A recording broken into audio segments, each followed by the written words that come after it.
So, good evening. We're going to begin the workshop portion of our meeting from 7 till 7:30, at which point we'll move into our regular agenda. So for workshop, we are going to continue to discuss the new local law on the table around the train station zoning.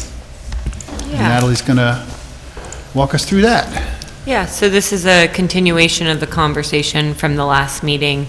I think Mercedes posted the materials and they were re-forwarded to the board.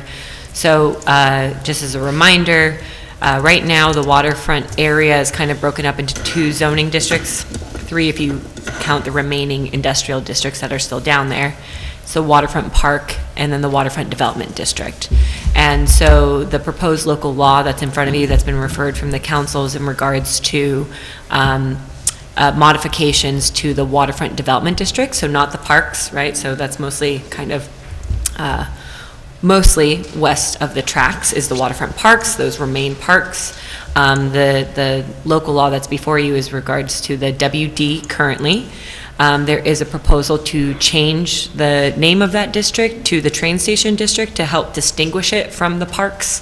I think there's been a little bit of confusion in front of the council and in public comments between the two waterfront districts and whether what we're proposing is in regards to the waterfront park. So there is a proposal to change the name of that district to the TS, or the train station district, and to make slight modifications to the zoning district so that essentially kind of everything east of the tracks is in the currently waterfront district proposed TS district. And then the main modification is reducing the lot area within that district. I think it right now is at, I'm trying to pull up the thing, I think it's proposed to bring it down to, Jen, is it 4 or 3? 3, I think. 3. Yeah, 5 to 3. Yeah. There's a few parcels within that district that fall below that. That's the main proposal, but I think in going through that, the council and city staff noticed that there was a number of kind of redundancies in this zoning district where sections that are already regulated in terms of process and aspects like that are already governed by other sections of the code. So those redundancies were removed. And then there were a few additions. This is one of our kind of hybrid form-based districts where there's a number of design regulations like what you see in the CMS district and the linkage district. So there were also a few additions there in regards to design for parking structures. So that's where we started the conversation last month.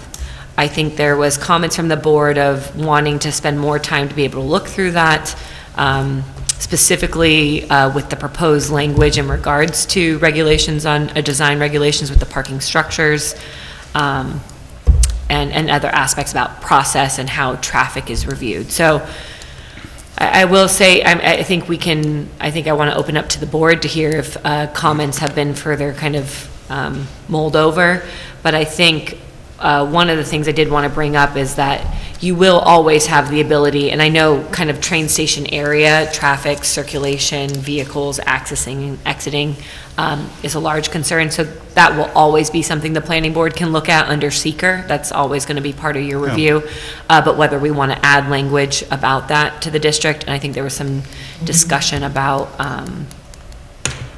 massing and how that gets represented by applicants and what materials we might want to request from applicants when they're coming before the board. So that's where we ended, and I'll kind of turn it over to the board to continue the conversation. Thanks, Natalie. Yeah, I think, and thank you for your summary. That's really helpful here, and the summary you shared with us. One thing before we get to your summary, though, I'm noticing, and I just want to bring it to the board's attention, the Greenway Trail Committee's letter and recommendations they're sharing with us around specifics that their committee is hoping that we will pass along. So maybe we touch on those first. I don't imagine, because it sounds like, Mercedes, we just got that letter? Yeah. I didn't get a chance to read there yet. We can add it to the conversation, so just bringing it to your attention so you know it's there, but really quickly summarizing. Their recommendation is to make sure we're including the trail. Hang on one second. Including the trail, and I'll just read this. Including the trail in the TS zoning revisions is consistent with past zoning precedent. Zoning explicitly provides for trail easements and developer responsibilities. This approach has led to real on-the-ground trail development. Quick question, though, before we dive too deep into this, where does the zoning currently stand relative to the Greenway Trail?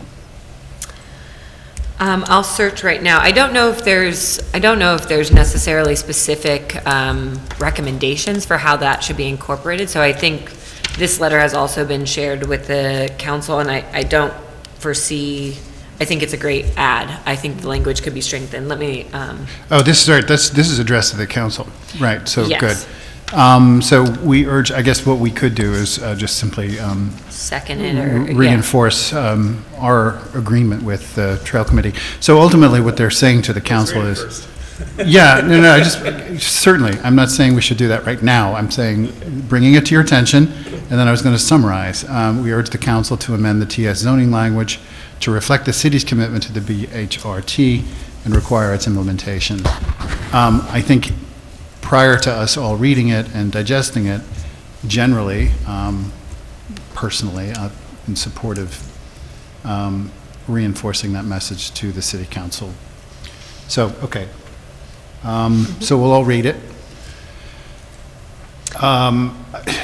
What is and then the other question, just practically speaking, what is the timing for the city council on this? The council does have a public hearing scheduled for Monday, so they will be hearing public comments at that time, and I think they have done circulation to county and other entities.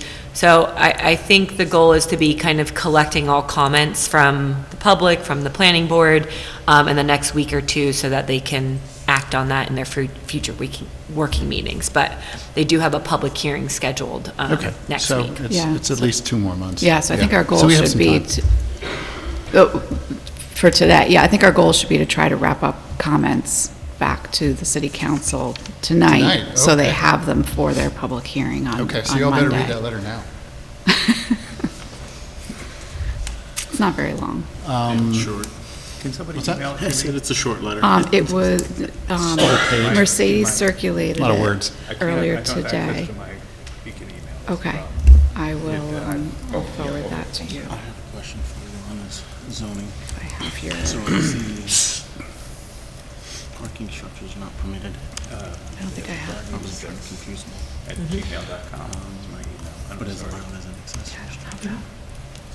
Aren't they building two sending it. parking structures? One is going to be a 1 year. We're not reviewing a project, we're just reviewing the code as it's Mercedes proposed. email from 2:49 PM. Yeah, I just lost it. Um, Here it is. that has been looked at, and they feel comfortable with the language that.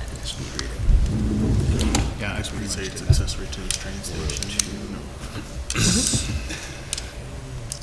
Are you both finished? It was him, hey, don't look at It me. was me. It was I.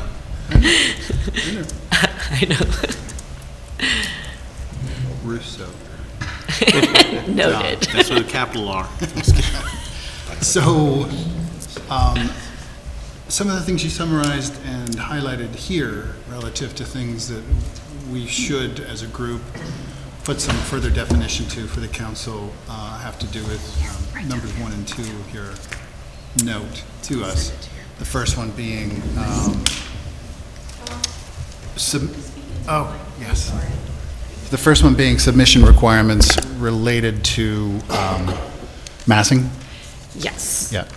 Yeah, and so one of the materials I did want to share with you that was in the email that I forwarded and is in the code that's posted online is that attachment for. So I think we had some conversation at the last meeting about diagrams or massing and stuff, so I just wanted you to have what's in there. So there is the waterfront development map and illustrations. This is attachment 4 to the zoning code, which will be carried forward. And this shows, and again, there's no changes proposed to the heights in this district. This district, right, what is currently permitted as the heights is proposed to be continued. Yep. I shared attachment 4 with you because that gives some illustration, because there is a change in height that was, when this code was originally adopted, that was done based on view sheds Yep. through the waterfront area. So none of that is being touched in the proposed language. So, right, go ahead. You go first, and then I'll... Yeah, I was going to say, just relative to what would be extremely helpful, both, I think, to the applicant and to the board in reviewing this, is, and I've seen these before, and it's somewhat involved, but, you know, a three-dimensional representation, and especially for this site, based on the topography, and the grade changes you were just describing. On a three-dimensional topo, an overlay of the buildable area in both dimensions, height and volume, as well as view shed constraints. Okay. Right. From the city as part of like an attachment to the code, or like it requiring it from developer, applicants. from Yeah. applicants? This is what we were talking about, it's a middle requirement, right? Right. Yeah. Exactly. And 100%. I'm just going to ask, just to confirm, the code, the proposed code says that the maximum height in the south, in the TS South is 32 feet? From what I'm reading? No building in the TS South area shall exceed 32 feet in height as measured from the above average grade at the curb line of Beekman. What's the maximum height for the north, TS North? TS North, let me see. Yeah, I'm sorry, I haven't reviewed this because we're not changing it. So let's see, from TS North. height. Find the diagram I just set up.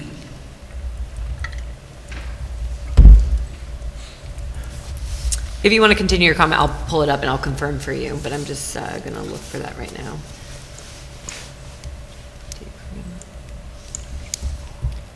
Were you proposing changes to, I just wanted to know what it... oh, what it is, yeah. Yeah, no, Kevin, I don't know if you want to add anything to what I just mentioned relative to those submission requirements, but I know you've been pretty vocal in the past about being able to visualize all of the elements, right? Obviously, they're codified, they're written, right? You've got setback requirements, you've got height requirements, So you've that- got the view shed requirements. It's all in black and white in words.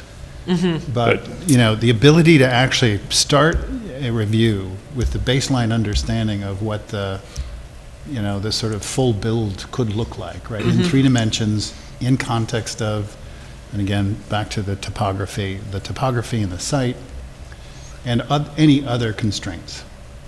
So different from the renderings that we often see, like contextual renderings, right? Where we often see applicants do like a contextual rendering. Just white box. Talk to me about view shed.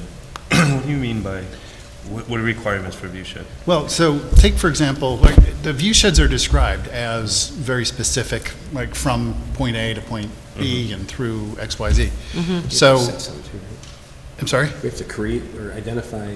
Well, I don't know. That's a good question. Yeah, The view local shed, so- waterfront plan has them. Yes, so protected view sheds are identified in the local waterfront revitalization plan, the So maybe LWRP. having them do kind of massing view shed analyses from those locations. Exactly. So, Yeah. so for example, if you've got this three-dimensional site with a three-dimensional box, not rendering, it's just a box of the bulk area that could be built. And what impact, for example, a protected view shed has on that box, right? Because it could slice right through it, right? Yep. Those are all things that sort of set the stage for the context of the full, potential full build. So view shed is, apologize, you're protecting the view Right. from everything around. So like we were just talking about that, what's that, Rodney's place up there? The Edgewater? developer. Edgewater? Edgewater has now blocked the view of the bridge from certain aspects up on 9D. That would be avoided by showing this in a 3D model and the angles in which you would see what we would call precious views. Yeah, if that's a protected view, if it's a protected So- view shed, then that Yeah, would be. so what we don't get one in to 2D or analyze. renderings is exactly that, like what they're blocking, what we're gonna get when they finally build it, and what views are gonna be removed. So I think where you're going is right, exactly where we want to be. Actually, pretty specific language here, too.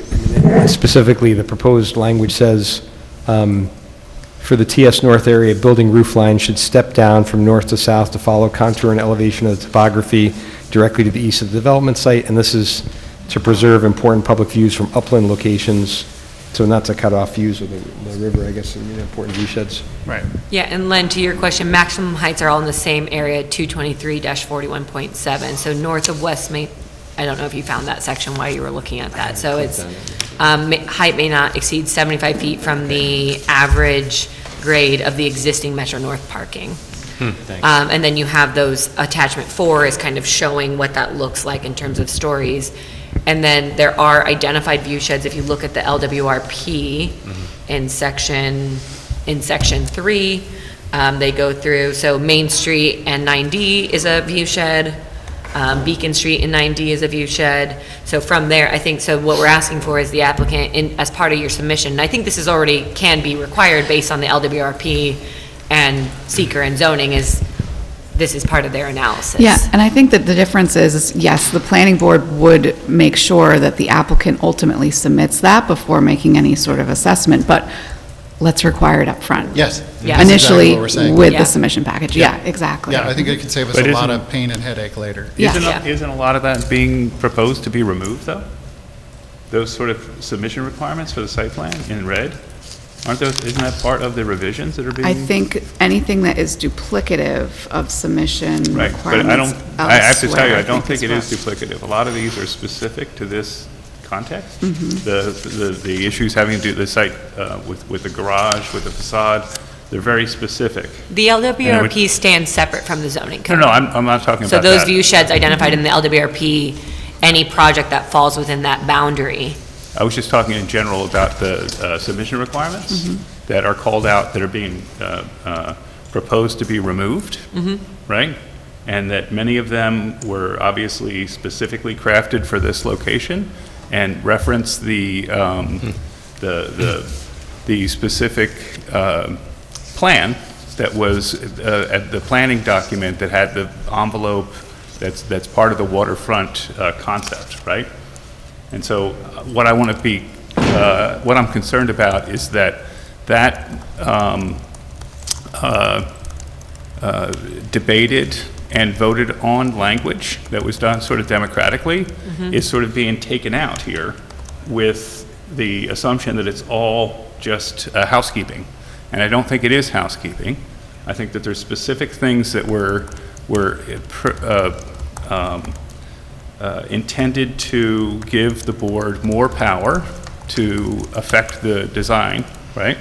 We may quibble and change some of this, we might have disagreements, but this has already been through a process, a democratic process, right? And I think that it's, So I think you're referring to the language in section G, right? Where, Yeah. that's where I'm seeing it, where it talks about, like the language here is the proposed architectural treatment of views and viewing points from the site to the Hudson River, to the site from the Hudson River, and from the River Park and Dennings Point, and over the site from any view shed identified in the LWRP. Right. So that language is in there. There's I an- think why it's stricken from here is that is required.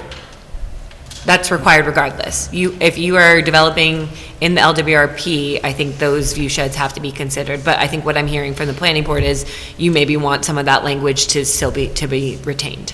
yeah, and there's a specific, and I'm afraid I should have been more prepared for this, but there's a specific section that deals with the parking garage and shielding and other things having to do with the parking garage. And I feel that. Some of that's still in there, but you know. No, some of it's taken out, if I'm not mistaken. You see what I'm saying? And what I would feel more confident about if there was a comparison of where it showed what was duplicative, right?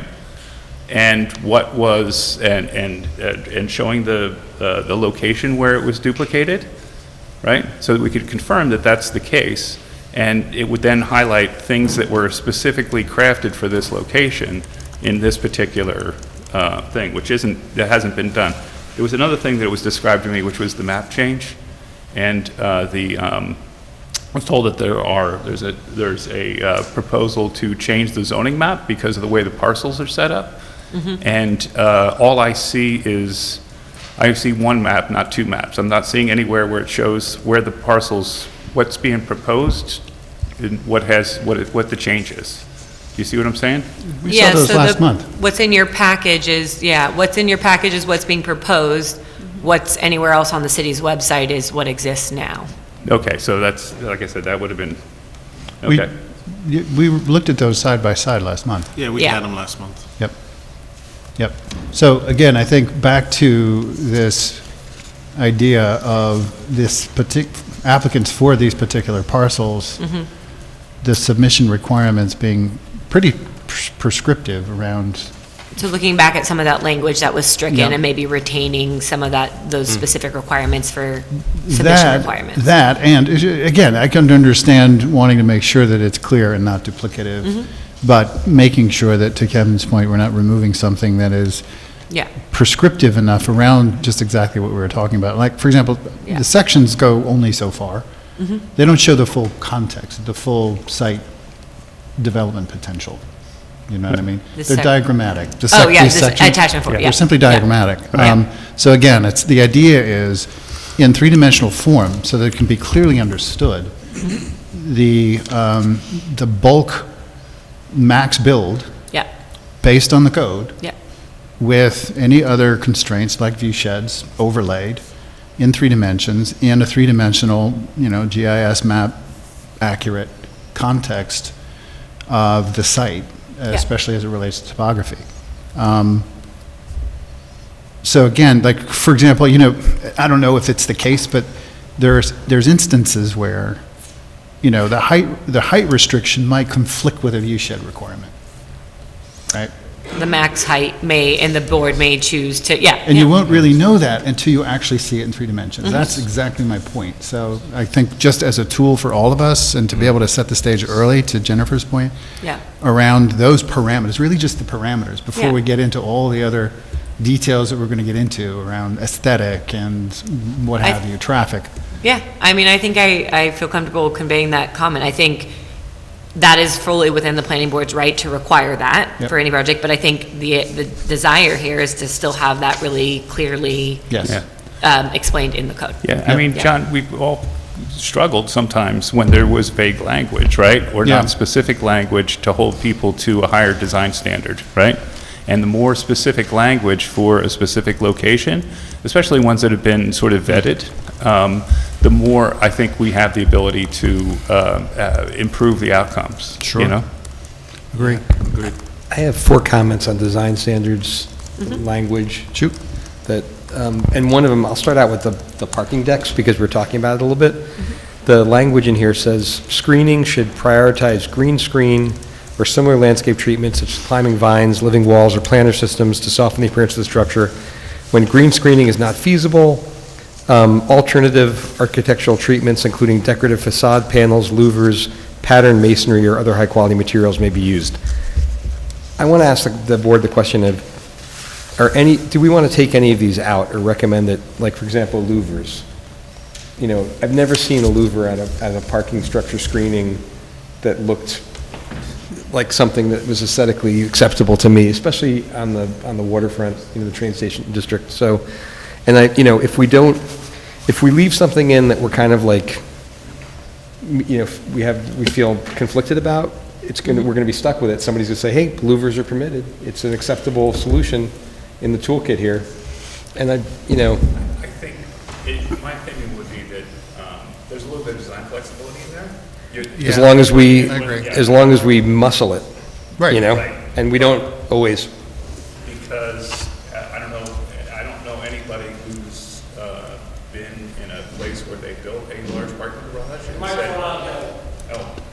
Yeah, I don't know anybody that's commented upon the urban qualities of a large parking garage and how welcoming they were. you know? It's a really tough thing to make those structures feel like anything other than, If it were me, yeah. I would kill louvers and keep green screen and maybe decorative panels and pattern masonry where we have more control over the Okay. design features. And it's just, I'm putting it out there for discussion. The louvers, the louvers, when you do parking structures, there's a particular annoying level of lighting that comes along with it. And louvers tend to shield that. So I don't want I've to just get rid never of seen it. a good looking one. I've seen parking I structures know, that have but these it- big if it's a green galvanized screen metal or if it's a louvers and leaf, it's, it'll, you know. it'll maybe die during the winter, and then you have no shielding, so you're taking away an option for shielding. Whether or not it meets your aesthetic approval or not, I think the more that we can give them the ability to shield these things, because they're atrocious, these structures, in their lighting levels. Yeah, and I think there is a flexibility around just what you mentioned in terms of flexing our muscle and the ability to make sure that if louvers are being recommended, that there's something that has an aesthetic quality. The other Right, thing can we too, hone that in more? yeah, So- I mean, so there is language in here, so after the list of, decorative panels, louvers, pattern masonry, it says they may be used provided they achieve an equivalent level of visual mitigation and complement the design of adjacent buildings and streetscape. And that's equivalent level of visual mitigation to green screening. So They might, yeah, there well, is some limitation there. Because and it's saying, so you- here's the standard, is green screening. Green screening, Is but a if you can't standard, do green yeah. screening for whatever, There's some it's not choices that we can feasible, say, right. there's some other choices, but those other choices have to be Right. achieved at an equivalent level Right. of visual it's just mitigation. subjective, so. You know, Yeah. I agree with you with louvers. I mean, they're not good, but my concern all about this is that the most pollution that we can have come from it, at least in my mind, is just really bad lighting all along these areas, right around the train station, because the train has horrible levels, right? And then you have these big developments that are not being considerate about their levels. Now we're putting parking structures in there, right, without levels, and we're referring to, the lighting sentence in here, it just says properly lighted to promote safety and encourage pedestrian use. That sounds like a prison to me. I was going to ask, what is proper lighting and Right. what's excessive? We can get into, we should be referring to like IAS guidelines or some other kind of thing. If we have the opportunity to really make this into its own section with its own requirements and avoiding things like louvers, which we can, If we but can we would have to be- make the requirements more strict on the lighting levels and the shielding to avoid any kind of architectural louvers to take its place. There is more language, I'll just point you to section E, which is where you start development standards. That's, if you go to E, there is just basic lighting standards outside of that, so I just want to E7. And I'm not saying that it's fully extensive. It's page 14. 14, Yeah, thank but you. that talks about exterior. All right, so 7, oh yeah. I think what we're talking about is the lighting Streets, from drives, interior. walks. Yeah, and Within- exterior. yeah. I mean, it's Exterior. talking about 15-foot-high poles. That's a parking lot. Yeah, So we're just making parking lots. Let me just interject something, and it seems like, particularly with regard to lighting, and I'm glad you're here, because I think this is something we've generally not paid very much attention to in the past. It may really be that we need provisions in the code that address lighting all over Beacon, not just in this area, because I mean, Agreed. it's more pronounced when you're down in that fishbowl with houses and developments going up the hill. Absolutely agreed. This is before us right now, which is why I'm like, good place to we start. if we have a chance to put it into, properly in there by referring to other guidelines, right?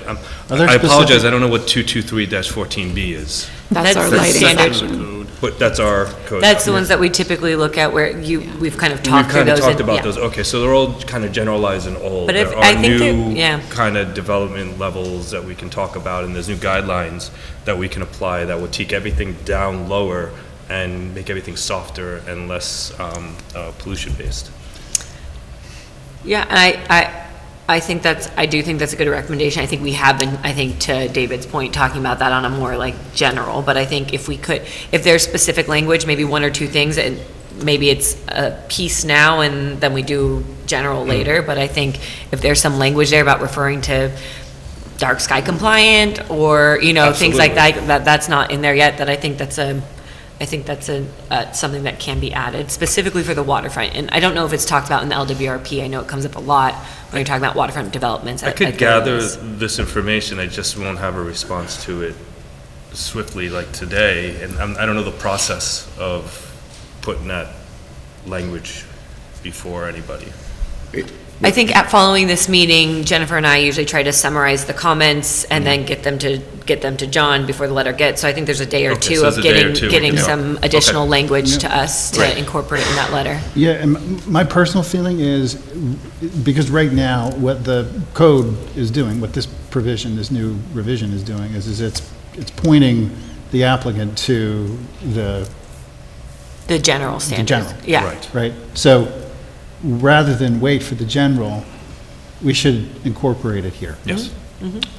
Curious, are there any, and forgive me if I glossed over them, but are there any requirements around a sustainability level or In any terms of other like kind of green, electric- like building green design?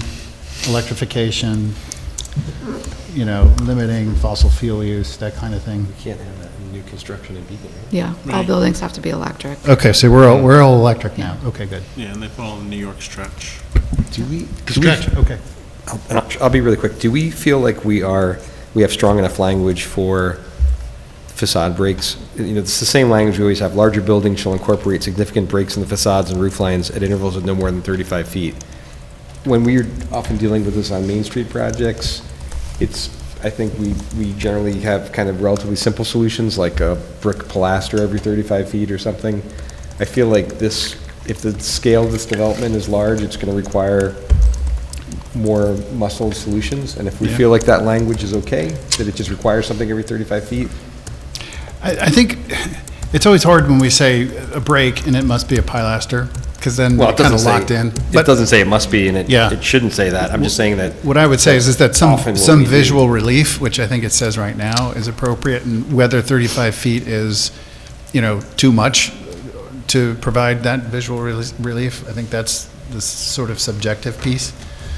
I'm just saying, are we Yeah, no, comfortable we're with this running over. language that we Thank can you. do more than a pilaster, that we can, ask for bigger stuff if these are larger buildings and we want more significant breaks in facades and roof lines? Are we comfortable with?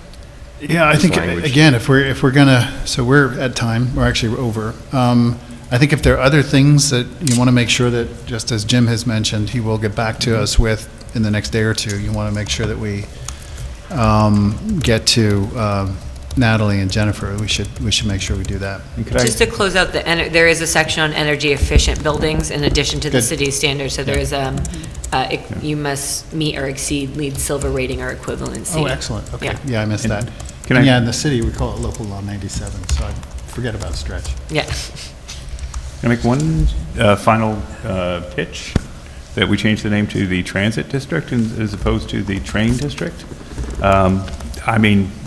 Just don't call me late for dinner. I don't think it's a deal killer, but it does reference, Sounds better. that would make it clear that it's an intermodal, I don't know if that's the right word. Not but- just trains? What? It's not just trains, it's buses, it's hopefully ferries and other Yeah, I'm fine with that. bikes. Unless they call it the ferry district. Ferry district. Yes, we would have to just soon. think, we already have a T district, so we would just have to think about what that abbreviation would be. Transit station, it could still be TS, but. Transit become transit development. Instead of train.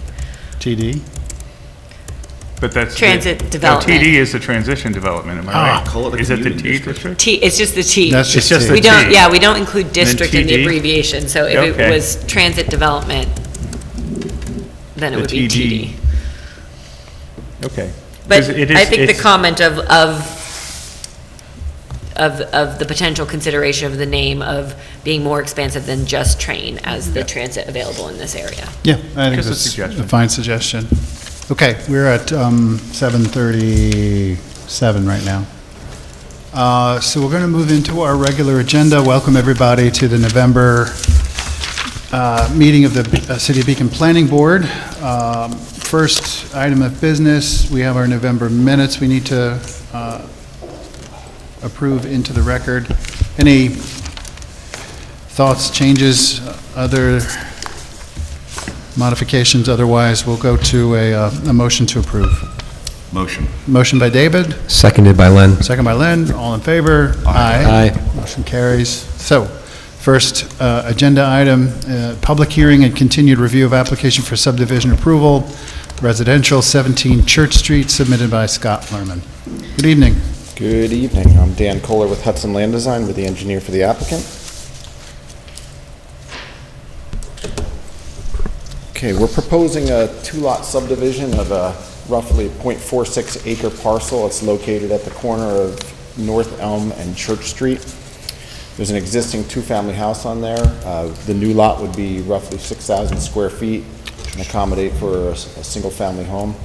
New water and sewer connections to Church Street would be provided, and the existing garage that's on there would be still remaining part of the house and the parcel that's that has the existing house on it. We generally have been able to satisfy a number of the comments to date so far. I'd be happy to go through any of those with the engineer. I believe that the planning comments are pretty much satisfied at this point, so. Yeah, so Natalie, that's the case? Yes. Yep, Yep. okay. Mr. Russo, anything you want to highlight? No, we've asked them to update the construction cost estimate. We've asked them to update their existing conditions plans by providing some additional information on it. Remove the word preliminary from the subdivision plat. And then we were kind of questioning the measurement for the setback. You were taking it to the face of the structure. Typically, that would go to the porch because it's covered. It should have. It should have, yeah. okay. So, So we'll correct that. and then there was just two other minor things. too. Awesome, okay. Still Yeah, is, one thing I- required though, right? I think they were doing it to look at the setting of the face of the building in comparison to the others in the area. Got it. Right. One thing I'll mention is that, we had talked on this last submittal about potentially relocating the existing decorative fence. The applicant has some concerns about the integrity of it after we pull it out because it's in concrete. So I think we're going to just go back to just landscaping in between the two lots. Okay.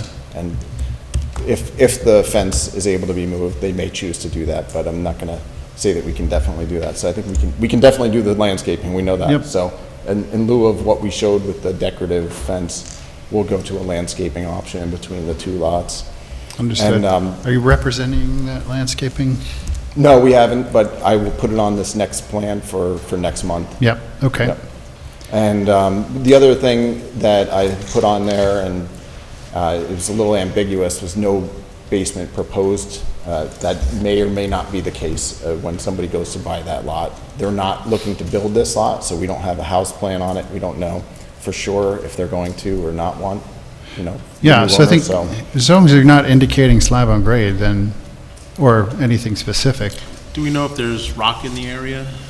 I don't believe that there is, but we didn't do deep test pitting at all there. I mean, they did remove some of those stone masonry walls and do some of that work there at the site already. But that's just shallow excavations that we did, so. The existing house does have a basement, so. Okay. If that's an indication, because It's a good that's a sign. relatively old house, so. Yeah. Okay. And we'll leave it up to the building designer at that point to deal with footing Sure. drains and whatever else there, so. Yeah, so on those 2 points, landscaping as opposed to fence, board, any objections or thoughts on the matter?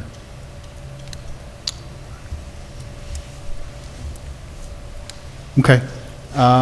Anything else, board? We have a secret neg deck to adopt, and then we can open public hearing. So any discussion or thoughts on the secret neg deck? Or otherwise, sorry, please. Two things I want to mention. One, in particular, that's specific to this neg deck. There was some comments from John Russo's office about a low spot as far as drainage is concerned. So we did reference that in here, just to note that that low spot is an existing condition, and we don't anticipate that's going to be an issue going forward because it doesn't infiltrate and if it does overtop in a significant rain event, it'll sheet flow out to Church Street where there is storm drainage. The other thing, and this is a revision that I made after I circulated the draft neg deck to the board, and that is to address a new requirement. The environmental conservation law was recently amended to add a requirement to study environmental justice issues as part of SECRA. DEC is currently working on regulations to implement that, but while they're working on regulations, it's still a requirement that we need to be looking at this. So much of Beacon is in what DEC has determined to be a DAC, a disadvantaged community, DAC, based on census tracts. And basically what this means is we're looking at applications as they come in to make sure that there's not like a disproportionate amount of pollution, and, that the industrial things aren't cited in an area where there's a disadvantaged population that may not be able to speak up and For example, like when I give deal complaints. with projects in Newark, New Jersey, where they have an airport, major highways, ports, everything, there's a lot of contributions, many Superfund sites, a lot of contributions to pollution burdens. That neighborhood doesn't deserve any more strikes against it. They're already grappling with Exactly. enough. It doesn't seem like that's super germane to this residential neighborhood. Agreed, but I inserted a section similar to all the other impact categories, just to note that it was looked at, and that this particular application that adds one single-family home to an existing environment would not create, a disadvantaged, it wouldn't create impacts to a disadvantaged community. Can we put that on our next workshop? That new Yeah. provision? I just Yeah. want to understand it a little bit more. Absolutely. Why Beacon is considered disadvantaged? What are the? It's based on census. Yeah, no, I'm just curious It's census data, yeah. to Yeah. understand, I'll bet you anything it's being picked up by the state because the federal government has eliminated all environmental justice regs as of the beginning of this year. You can't even say those words. Yeah. Yeah, it'll Yeah, get we have to rejected. strike that from the record now, Lynn. Yeah, the EPA used to have a mapping tool, and it's been obliterated. Yeah, Right. it's great, it's wild. Anyway. Okay, thanks for bringing that to our attention. Sure. With a motion to adopt, we'll acknowledge incorporating those elements. So I'll accept the motion to adopt. Motion. Motion by Kevin, Second. second by James, all in favor? Aye. Aye. And then we'll go to opening a public hearing. I'll accept a motion to do so. Motion. Motion by David, Seconded by Len. second by Len, all in favor? Aye. So, anyone here from the public who'd like to share their thoughts or feedback on this application? Where's Teresa? She can always be relied upon, but maybe she's on vacation. Still basking in the glory of the finished facade of the Howland Center. They all done? It's, I think 15th, this Saturday, will be a ceremony. Yeah, it looks gorgeous. Okay. I don't imagine anybody's going to come cruising in last minute. Any objections to closing the public hearing? No. Otherwise, I'll Motion. accept the motion to close. Motion by David, Seconded by Len. second by Len, all in favor? Aye. Aye. Thank you. Okay, so we can also, because we have in front of us no, we don't have a draft resolution, do we? No, No, you would we need can to authorize draft draft. We can also do that. A lot of actions tonight on this application. Any discussion or otherwise, a motion to authorize Jen's office to draft adoption? Motion to draft a resolution? Yep. Motion by Kevin, Second. second by David, all in favor? Aye. Aye. Anything else we can do for you? I don't think so. Great, Thank you very much. thank you. Good night. You too. Next item on the agenda. Continued review of application for subdivision approval, residential and commercial, 105 to 107 Catherine. Submitted by Catherine Street Properties. Hey, neighbor. Hello, good evening. For the record, Mike Bodendorf, engineer for the applicant. Since the last meeting, we made a few changes to the plans, mostly regarding regard to the common driveway. We pulled that back away from the rear of the houses, so it doesn't extend beyond those and cause any undue additional impervious surfaces. We added the easement to the subdivision plat. We adjusted the utility lines to go into the houses to provide better separation between them, and updated some construction details and added a stronger note to the tree protection. That's generally it since the last meeting. Okay. Let's start with Mr. Russo. We've asked for the construction cost estimate to be updated to reflect the removal of the existing driveway curb cut that will no longer be used at the front of the site. The descriptions for the drainage easement need to be prepared and submitted for review. And we've asked that the plan, the existing conditions plan be retitled as existing conditions and demolition plan, since you are showing removals on it, and just some other minor comments. Thank you. You're welcome. Ms. Quinn?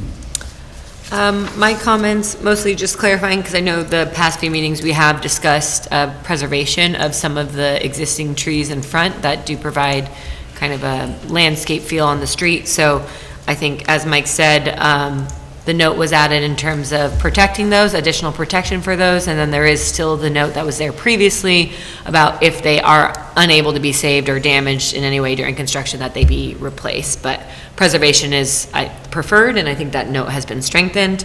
And then I just noted the common driveway, which we talked about a lot at the last meeting. I think my last comment was, there's currently a chain link fence around the rear portion of these properties. That note had been carried over into the proposed plan. That's removed. So right now there is no fencing proposed at the rear of these. There looks like there's 4 tree plantings at the rear of each of these yards. So maybe we could talk a little bit more about that landscaping. I think my only comment there is, we're now creating these residential uses that are somewhat separate from, this parcel has historically kind of run from Catherine to Rombout, and maybe the commercial use has kind of bled a little bit. And so now that we're proposing these new residential uses, I think the thing I wanted to just discuss is that landscaping sufficient to kind of provide a buffer? Or do we want additional landscaping or some kind of fencing? I think the one caveat that John and Mike might be able to talk to is there is utilities running through here, so there is going to be some preclusion of what can be done, but I think that was the only thing I wanted to talk a little bit more about, whether the board wanted to see more kind of screening between these uses and what that could look like. Yeah, sure. Yeah, no, I understand there's some real challenges for building things like fences across easements. We did discuss it, I did discuss it further with Mike today, and there is a possibility of putting a fence in, and what we could do is put a gate in that area, so we could open up the fence line to be able to maintain. It's a brilliant solution. Yeah, and the applicant actually prefers the fence over the landscaping. So I guess the Just question it would be what type of fence? Stops people from cutting through Yeah. before the lot's built and things like that, so Yeah. they're good with the fence if you are. Is there a type of fence that would be, that they're comfortable with? I mean, not a vinyl Wood- fence? No, it wouldn't be vinyl, it'd be Like wood shadow box or wood stockade. picket. Okay, yeah. No chain link. Yeah, no chain, no vinyl. No chain link. Chain link's been banned across all of Beacon Hudson Valley. by caveat. Get that green stuff that goes between. Yeah. The fuzzy stuff. I mean, these are going to be individual lots, so future landowner, property owners could still do landscaping and Sure. stuff there. You're just saying what's proposed is a harder screen rather than the There's no trees. fence in between the properties because of that driveway? The driveway goes straight up? Well, we have also the main storm line that runs through there, so you are not allowed to put fences, structures, trees on Got top it. of utilities, because then we can't get to them and maintain them. So when you buy this property, you basically share a driveway and share a Right, backyard? you're sharing a driveway. Yeah, if you put a fence there, you wouldn't be able to Yeah, properly use the drive. okay. Okay. Any other questions of the applicant, folks? We do have a draft resolution we could discuss adopting. So, any other discussion, questions? Just one Thoughts? question. I Yep. don't want to go backwards. Hopefully I'm not. But you know, we had a bunch of discussion about this previously in the shared driveway and the utility near the city's easement. I don't think this came up, but it occurred to me after the fact. As between the two lots, is the plan to like give each property owner a, what is the word I'm looking for? Effectively a right-of-way covering the other half of the driveway? Yeah, so the Okay. city easement would be to the city over both lots, so they'll both be described in that agreement. And the common driveway easement would be for each lot to access over partially on each other's. That's why, because I remembered the city was getting its rights protected, but what occurred to me is, well, if the city moved the easement and something changed, all of a sudden someone could lose their driveway in 20 years. Right. It'll be a separate easement, a reciprocal easement between the two lots to allow each to use the driveway on the other's property. And we'll make sure that there's maintenance obligations in there as well. It's not up to the city to decide how that's divvied up. That's between the private property owners to figure out, but the city typically reviews those easements to make sure that at least there are maintenance obligations set forth so that it's clear going forward, because if there's ever an issue, the property owners are calling the city, even if it's a private issue. It's typically where they come. Yep. Mr. Murphy will be fielding those calls. Are these dwellings intended to look exactly alike to each other? No. No, I They're going to don't, be built and designed they'll be separately? sold individually, so it'll Individually? probably be Okay. different builders that build them. It's great. Yeah, they'll come to us Yeah, as and they have to come to certificates you of with the- appropriateness. with the plans. Got it, okay. Okay, so we do have the draft resolution we could adopt tonight. So if there's no further discussion on the matter, I'll accept a motion to do so. Motion to adopt? Motion by Kevin, Seconded by Lynn. second by Len, all in favor? Aye. Thank you. Thank you. All right, let's see. We're cooking with gas now, John. Item 3 on the agenda, continue review of request for amended site plan approval, mixed-use commercial and residential, 416 to 420 Main Street, submitted by 416 Main Street LLC. Good evening. Good evening. I'll keep things moving efficiently. For the record, Taylor Palmer with Cuddy and Fader on behalf of the applicant. Tonight I am joined again by Mr. Bodendorf of Hudson Land Design, as well as my colleague Jessica Zalen. We are before you for our continued review for our site plan amendment application, as Mike Bodendorf continues to break the TV screens. At last month's meeting, we did have an open and closed public hearing, and we had set the application for reapproval of the prior seeker findings, and then authorized a resolution for consideration by you all tonight.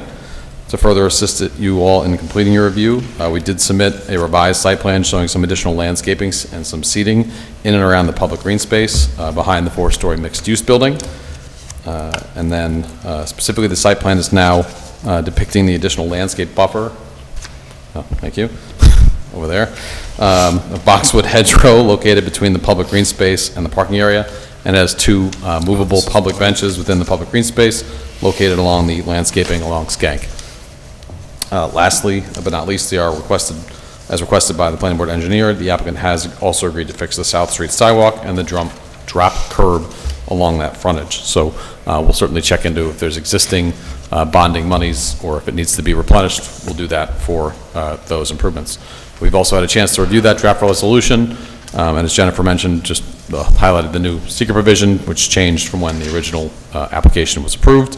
Otherwise, just general comments, so that's kind of it. Question, just this new buffer, so I get this right, this is a row of freestanding boxwoods with planter boxes behind them? Yes. Okay. What's in the planter boxes? There will be plants. Let there be plants. Seasonal flowers. It will change. Is this the trying to get rid of that thing Yeah. you promised to build? Right, the Like live work house building. boxes? Yeah, there was a house there, and Why are we getting rid of the house and getting boxes instead? Well, they're removing the live work building. They Why? just I don't think they had any use to building it at this Was time. that and part of the original, I wasn't here for that, was that part of the original agreement on why we built this No. thing? Because we Yeah. had live work as The there. public park was the reason, so we're expanding the Yeah, park. no, it and wasn't I don't It wasn't recall part of that any it- of that? This No, was an I- addition, right? Yeah. Oh, okay. I don't recall that it was. It was part of the application, it was the Yeah. public green space that was tied to the special use permit that was granted by the city council for the fourth story Right. on the building that has been constructed. Got it. So on it's the not like a corner. bait and switch thing going on Nothing was here. Not at contingent, all. no, No, not at all. no. Nothing was contingent on that live work Boxwood will be building great. that I recall. No. That was actually a complicated process to even get that approvable in the context of Gotcha. what was being built. This was a split zone lot, there was a lot of, so this was actually a big step to get that approved, to remove it. After all that wrangling over the glass wall. Yeah, we spent a lot of time on that thing. And the size of a public sign, which is there. We got a lot of sunk costs in there. Okay, Looks great, though. so let's Enough go of to this. our consultants. We'll start with Ms. Quinn. My only comment is, I think the landscaping in addition to the planter boxes is what was requested by the board at the last meeting. I think I'm just asking for specifications there so that when Brian has to review implementation, it's easier. So right now it just says boxwoods, but there's usually details on plantings in terms of planting height, spacing, things like that. So I think just those details being added. Yeah, and if Karen were here, she'd ask you what species. Deborah will plug that in. She did the landscape plan before, so we'll just ask Deborah to Yeah. okay. specify. Great. And all boxwoods are evergreens, right? You said, yeah, okay, cool. That was assessed. Okay, is that everything, Natalie? That's- Yeah, that was my only comment. Mr. Russo? The other thing I was asking for, which Taylor had mentioned, is to make sure there's money in place for the public improvements as far as the performance bond. Yep. Okay. Additional public, the sidewalk. Sidewalk Got it. replacement. But from the previous project, they had public improvements already being involved, so there should have been a bond posted. I just want to make sure there's still one in place to cover costs. Yep. Okay. Great. So we have an amended neg deck that we can adopt. Any discussion or otherwise motion? Yeah, and the same change was made to address the environmental justice issue. Makes sense. Question? Motion. Hang on, question on the table. I wanted to make one comment that I Mr. Demille. There's a public park portion to this. What are the hours for that? Dawn to dusk, Dawn to 7 dusk. days a week. Yep. Just look at the tiny sign. They've It'll been tell you. posted. Yeah.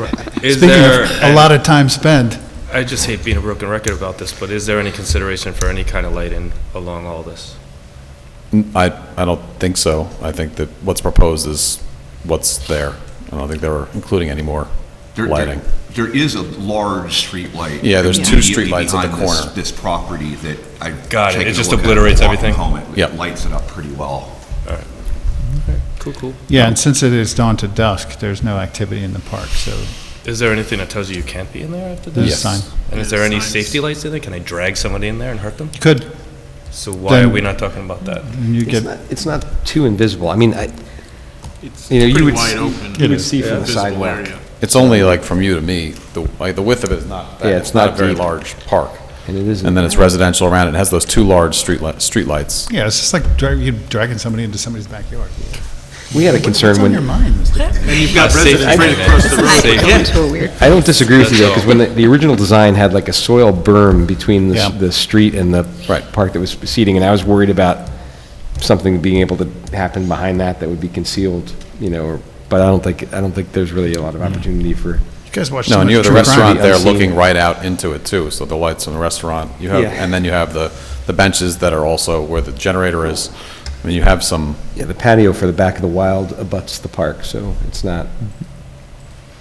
really not screened from. Just curious.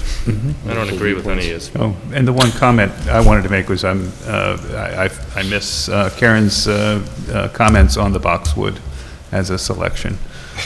You missed them, or you missed them? I think I missed, no.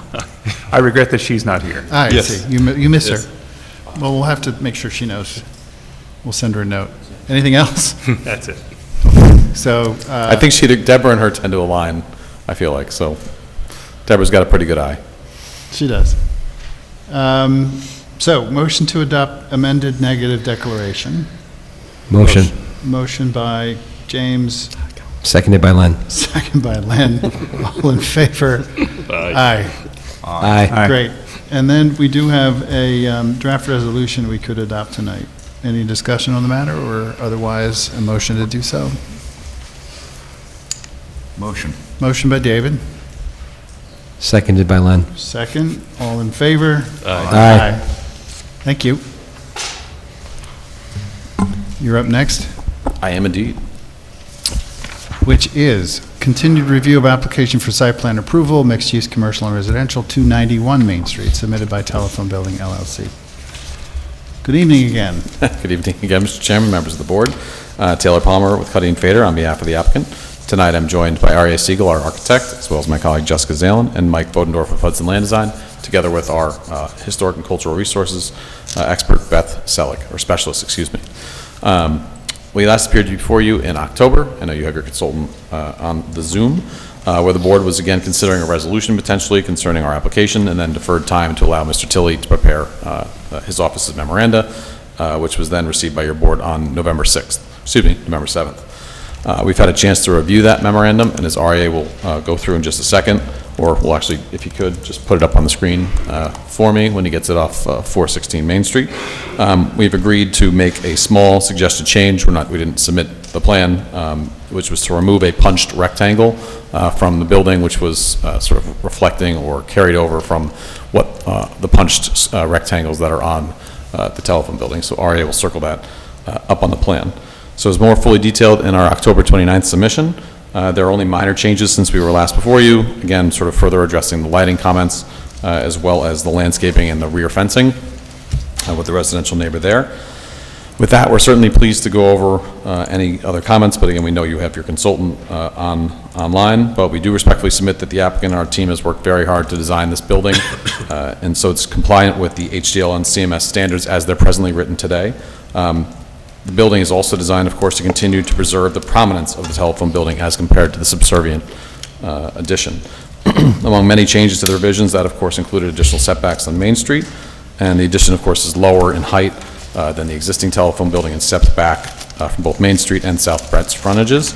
As we noted in the last meeting, we did continue to work to address some specific comments that Len brought up about the proposed piers. We tried to increase the width of the first pier in the addition, adjacent to that glass connection to the telephone building, with the modulation of the pier widths along that facade, trying to be retained to provide suggested visual balance and to retain dominance of the historic building. So with those details, and now hopefully with the benefit of Mr. Tilley's comments on top of those from the city's planning consultant regarding the compliance of this application with the existing zoning requirements as they're presently written, we're asking the board to consider approving the proposed addition. Of course, that doesn't stop the city council from making changes to the regulations in the future, but under the existing code as they're presently written, we should respectfully submit that the project should be improved in its entirety. So again, we have the plans up on the screen, but we're certainly pleased to hear any comments. You mentioned, and is Mr. Siegel going to present? He could. Yeah, and on the board, so on the screen, right where Aria is circling with his cursor, we've removed, we didn't submit this. They can't see it on this side. There's one behind you, too. Yeah, I was going to ask about that. So you didn't submit, but you are planning Correct. to remove the... Yes. And this is based on Mr. input Tilley's from comment. Mr. Tilley. Yeah, we didn't think, Yeah. based on getting the letter on the 7th, submitting in the day I after. understand. Yeah. We may want to talk about the wisdom of that. Can I ask a question about that? Yeah, please. So the comment from Mr. Tilley was that he felt that brickwork rectangle in echoing an element of the telephone building, I think the False word he used, historicism. false historicity. So, and I just want to ask this question again, and then you know I'm going to press my own comment with this, but my take on this is that the design with that rectangular element pulled over and the massing of the westernmost column on the addition, it was meant to sort of echo this being like another bay of the telephone building. Yep. And my comment again, I guess, would be if we take out that rectangular element, if we were to follow Mr. Tilley's recommendation, is there any design reason why we couldn't make the two columns the same size and just eliminate that leaning towards creating another bay and just make it be its own symmetrical addition. Yeah, I'll have RA address that, but again, we're sort of, going to my be question. responsive to your board about what would be the driver on that reference. So we're just trying to be But I think it's, responsive. because I think those two, and I guess, just to clarify myself, why I would think the driver would be that the size of that westernmost column, it kind of falls, in my mind, falls into the same design rationale as echoing that rectangular element that you're, I agree. Just to sort of tack on to that, Len, my sense is, I completely understand where Mr. Tilley's coming from with his comment about, false historicity, if that's the word. historicity. Historicity. But for both the pilaster and the rectangle, I see it more as just what you described it as an echo and an acknowledgement. So I personally am not averse to the rectangle, nor the different sizes and pilasters, because in looking at the version that you did with the two equal-sized pilasters, it just brings, in my mind, a different balance to the composition. And I personally prefer the bias toward kind of the nod to the building with the smaller pilaster. Right, and that's the intent behind it. Right. We did adjust the size, and we did, of course, look at that. And I appreciate that. I know you guys Yeah. did widen it a little bit. Yeah. And so it's not that I don't recognize that you've taken steps to address comments, so. So suffice to say, I don't know if we have a difference of opinion on the box. I think we're good either way. Yep. Well, let me ask this question, just out of curiosity, too. Over the many iterations we've discussed, we had talked at one point specifically about the rectangular box, was that having it there created some design constraints in alignment horizontally across the facades of the original building and the addition, right? And so if you didn't do the rectangular box, would you do anything different with the placement of the second-story windows, or, because I think there was a time when that was sort of a driver for maintaining elements at certain heights. Well, yeah, I mean, that is kind of exactly what we were trying to pull across, elements. We used that rectangle as one of the elements, but I don't think, it would add anything to change it if that rectangle wasn't there.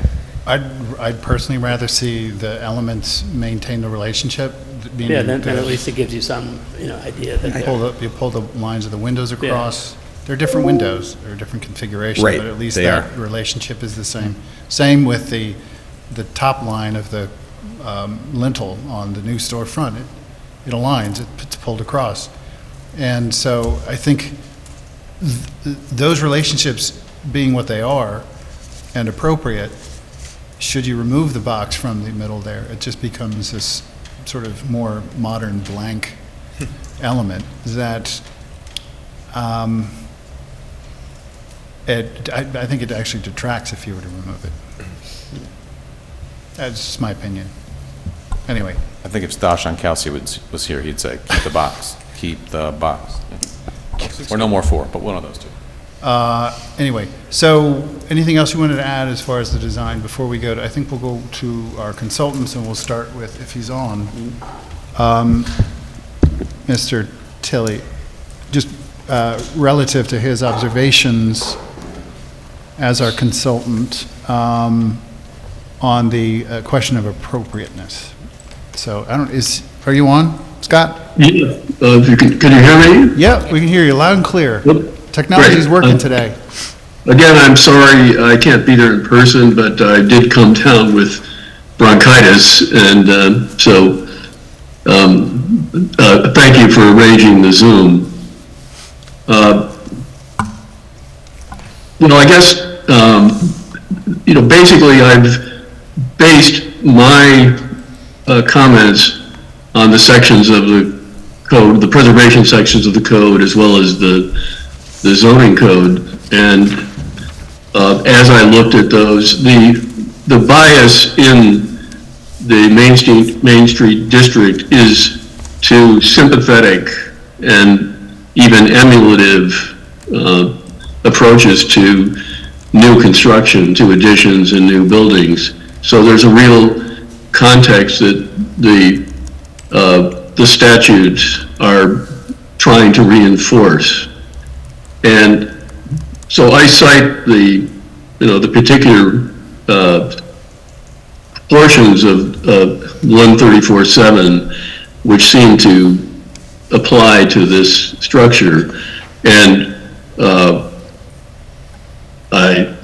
in my opinion, it's very clear that the moves that are being made in the proposed addition are consonant with the requirement that where possible, additions be placed towards the rear or recessed. I don't see any, I think they've done what is possible in that location to recess the building. And I think possibly the more, the issue that I understand has been discussed in past sessions is the damage or obscure, the section that says any alteration or addition to an historic structure shall not damage or obscure the character defining features of the architecture or site. To the maximum extent possible, there's sort of the language is a little, kind of like a double negative or something, but I get the gist of it. And that the height shall not conflict with the heights of adjacent historic structures. So my analysis is that the height has been reduced to the extent possible given the two-story requirement in the Main Street district, the zoning requirement, and that combined with the lower height of the glass hyphen, which abuts the existing historic building, seems to me reveals a large extent of the cornice. And I find it hard parsing the language in the code to see a way in which the applicant could provide greater visibility of that character defining element. It's clear that in the resolution by which the telephone building was adopted as an historic structure, that the cornice was one of the elements that was mentioned in addition to the other features of the building, the brick, the composition of the front of the building, the recesses, and so on. But the visibility of that cornice, it seems to me that it is hard to argue on the basis of the code that greater efforts need to be made or could be made given compliance with the basic zoning. So, and I quoted the resolution from the initial designation where it describes all those features, the brick bonding, the mix of lighter and darker headers, and so on and so forth.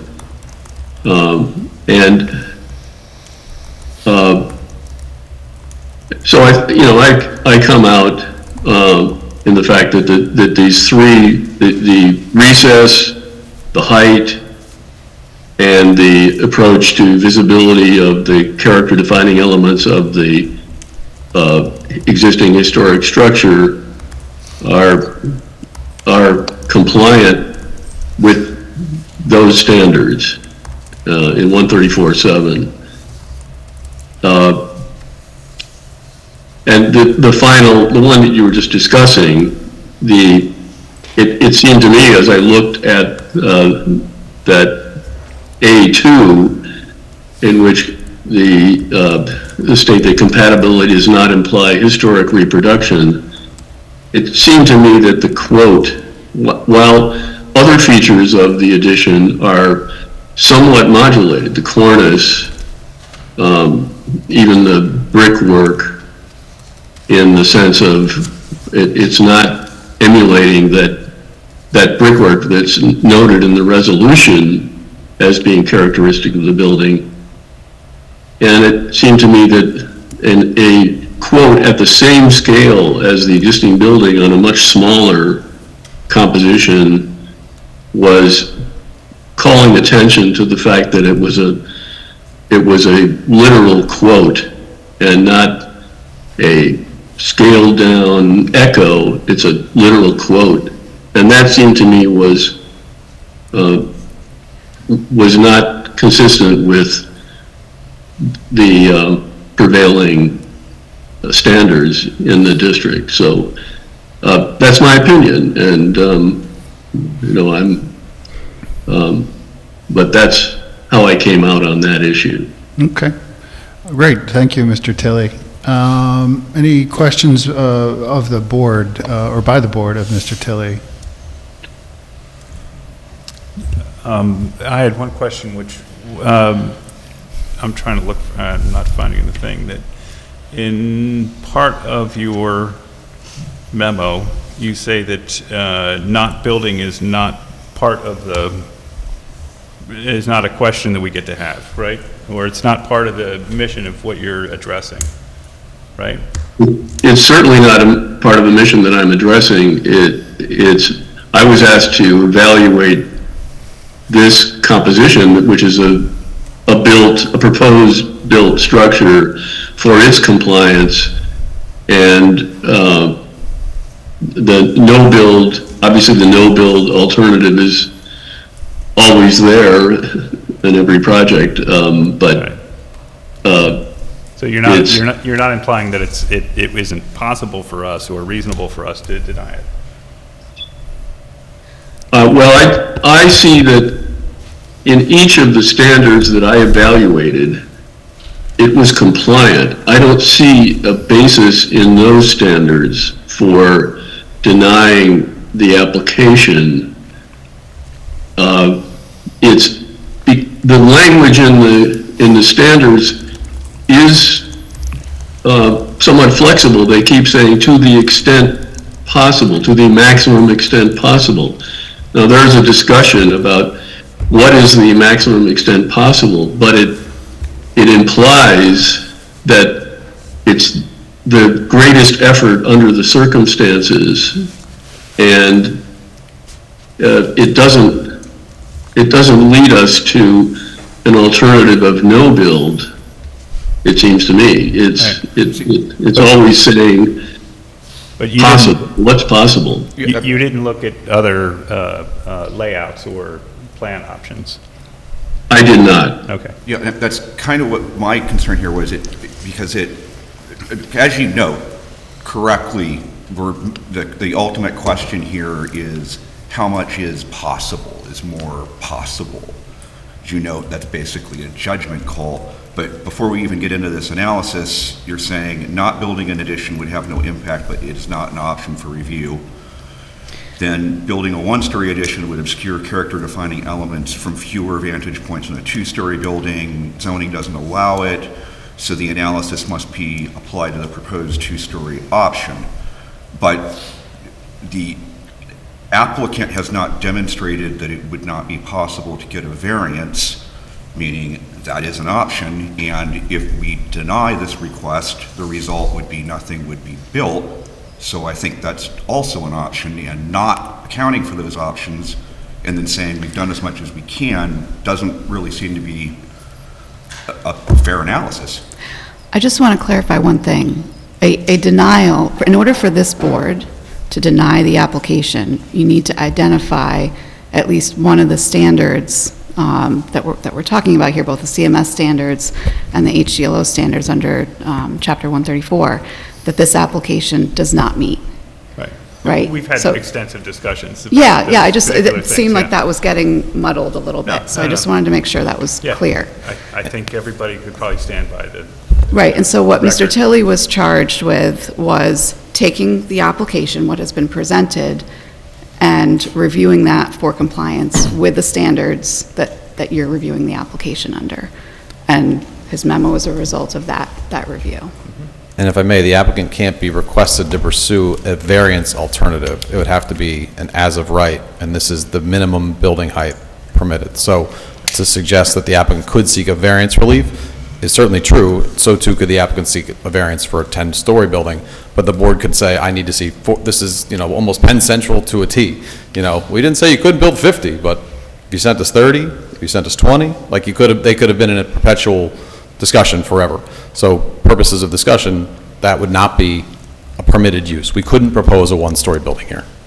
I know that the appellate courts have upheld historic district building restrictions precisely by pointing to the availability of a variance to mitigate against overly harsh applications. So I think if the constitutionality of the restrictions themselves can take account of the person could get a variance, that's something we should be taking account of and applying that standard to an individual application. Again, the charge that's before you, the planning board has certain regulations that are listed in the code. The criteria is laid out. The applicant has had the planner review them and confirm satisfaction, has now had an outside consultant review them, confirm satisfaction. There are no criteria that the applicant hasn't satisfied. To say that the applicant can pursue relief that would require a variance is not a permitted alternative. The applicant can't pursue that without getting a variance. They couldn't apply to this board and get approval for an application that is less than 2 stories by your code. So to deny that would be arbitrary and capricious, which is what, again, is being discussed. There's no criteria in the code that you're saying we haven't satisfied. To pursue 1 story is an alternative, but not one that the board could request the applicant pursue, because it's not a zoning permitted use. The same way you couldn't ask us to pursue, could we consider a cement plant here? Or could we submit, I could go through a host of nonsense hypotheticals, but we can't pursue an alternative that we couldn't do as of right. And if we did... I'm not aware of any legal citation that would support that conclusion. As much as it pains me to say this, I have to say I agree with Mr. Palmer in his analysis of the variance issue. If they're proposing something that complies with the zoning code, you can request that they pursue a variance. It can't be required, and it couldn't be the basis of your decision to deny. The point I think that he was making is that there is relief if we deny. It's not. No, there's not. We'd have to appeal. If the planning board were to, I'll certainly defer to your attorney, but I'll try and present it as it is. If we applied to the building inspector for a 1-story building, he would deny the application and refer us to the zoning board and to your board, even though we need site plan and so on and so forth. But if you deny the application that's before you, it's not appealed to the zoning board. It's appealed to the Supreme Court. So it would be an Article 78 petition, which the applicant will file based on the board making an arbitrary and capricious determination, and seek the court to overturn and direct your board to approve it based on the existing proposal. I just want to reserve our ability to make judgment calls about the historic code, because what you're implying and what the reasonable extension of your point is that anyone who meets any level of minimum compliance with, or a judgment, that there's a judgment of compliance with the historic code, right, which requires the board itself to make reasonable judgments based upon things like significance. The cornice is significant. It's a significant element, gets diminished. I think that's something that's appropriate, and an appropriate point upon which for us to make a decision. And it's not just for this application. I think there's going to be several other historic applications that have a large potential for diminishing the character of Main Street if our ability to make judgment calls, right, considered judgments about the quality of additions is diminished. And I worry about that very much. You absolutely, that's your role, right? To make those judgment calls based on the standards in the code.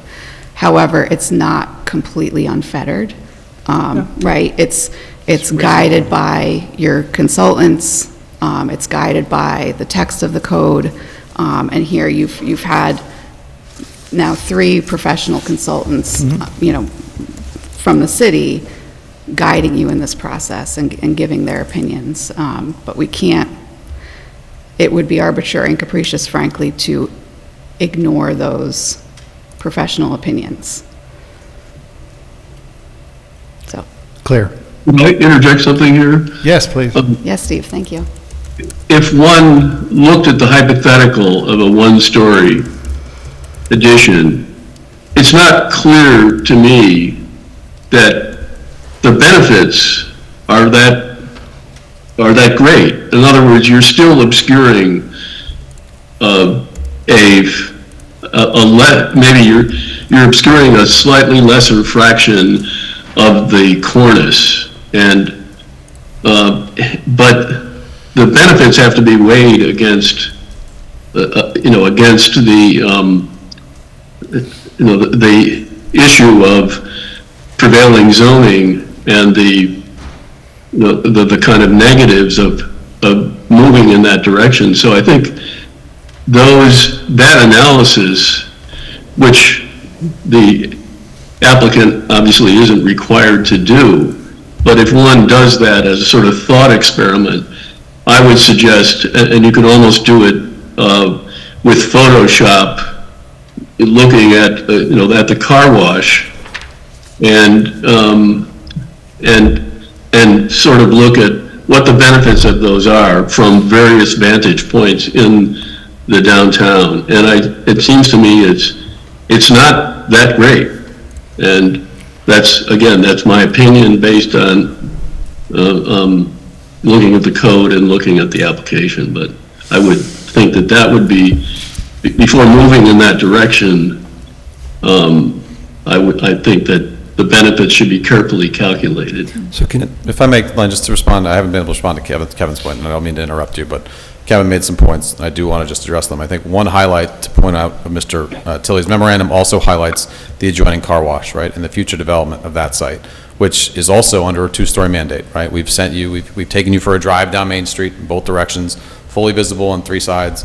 Only this portion of the building are we talking about that's having the improvement.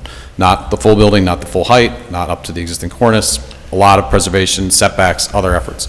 That 2-story building at the car wash, which already juts out further than our proposed addition, could itself be 2 stories and have an impact to the extent you're describing. It could also be 3 stories or a 4th story with a step back, depending on what that applicant may propose in the future.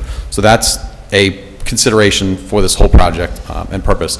And to Mr. McBurn's point about judgment calls, you're taking the facts and considerations and the support of the consultants and making those determinations. But to say that you would deny this, that you would approve it if it was 1 story, would be arbitrary and capricious. No, I didn't say that. Sorry, You're Len, go putting ahead. words in my mouth, yeah, but yeah. I've made it clear the aspects that I was, and I've said it over and over again repeatedly, the aspect of this that I considered that I was making my judgment upon. So Sorry, Jennifer, Len, go can I ask her, John, is it okay if I? Yeah. Thank you. So Jennifer, can I ask you to walk through something with me hypothetically? So, and I want to start out with 134.6 in the code, certificate of appropriateness, and make sure I'm on the right things. And so 134.6A is applicability. And the code reads, applications for a building permit involving alteration, construction, or demolition of an identified historical feature of a designated historic landmark or property, ... shall require certificate of appropriateness approval from the planning board, right? So this is an alteration of an identified landmark property. Yes. Okay, so then let me go down to criteria under 134.6C. So in determining whether to issue a certificate of appropriateness, the planning board shall give consideration of the following. 1, historic or architectural value or significance of the structure and its relation to the historic character of the surrounding area. 2, relationship of the identified historical features of such structure to the rest of the structure in the surrounding area. And then 3, for an addition or new structure, the compatibility of exterior design in terms of scale, arrangement, texture, materials proposed, et cetera. And so my question is, with these to me seem kind of like broad judgment-based, you're using your best judgment, right? And so, just to say, if, and it's not a question of one-story versus two-story for me, but if I personally feel that having sort of a mini-me style addition damages the aesthetics of the existing landmark structure, is that, and I can articulate that, my assertion is that's not arbitrary and capricious.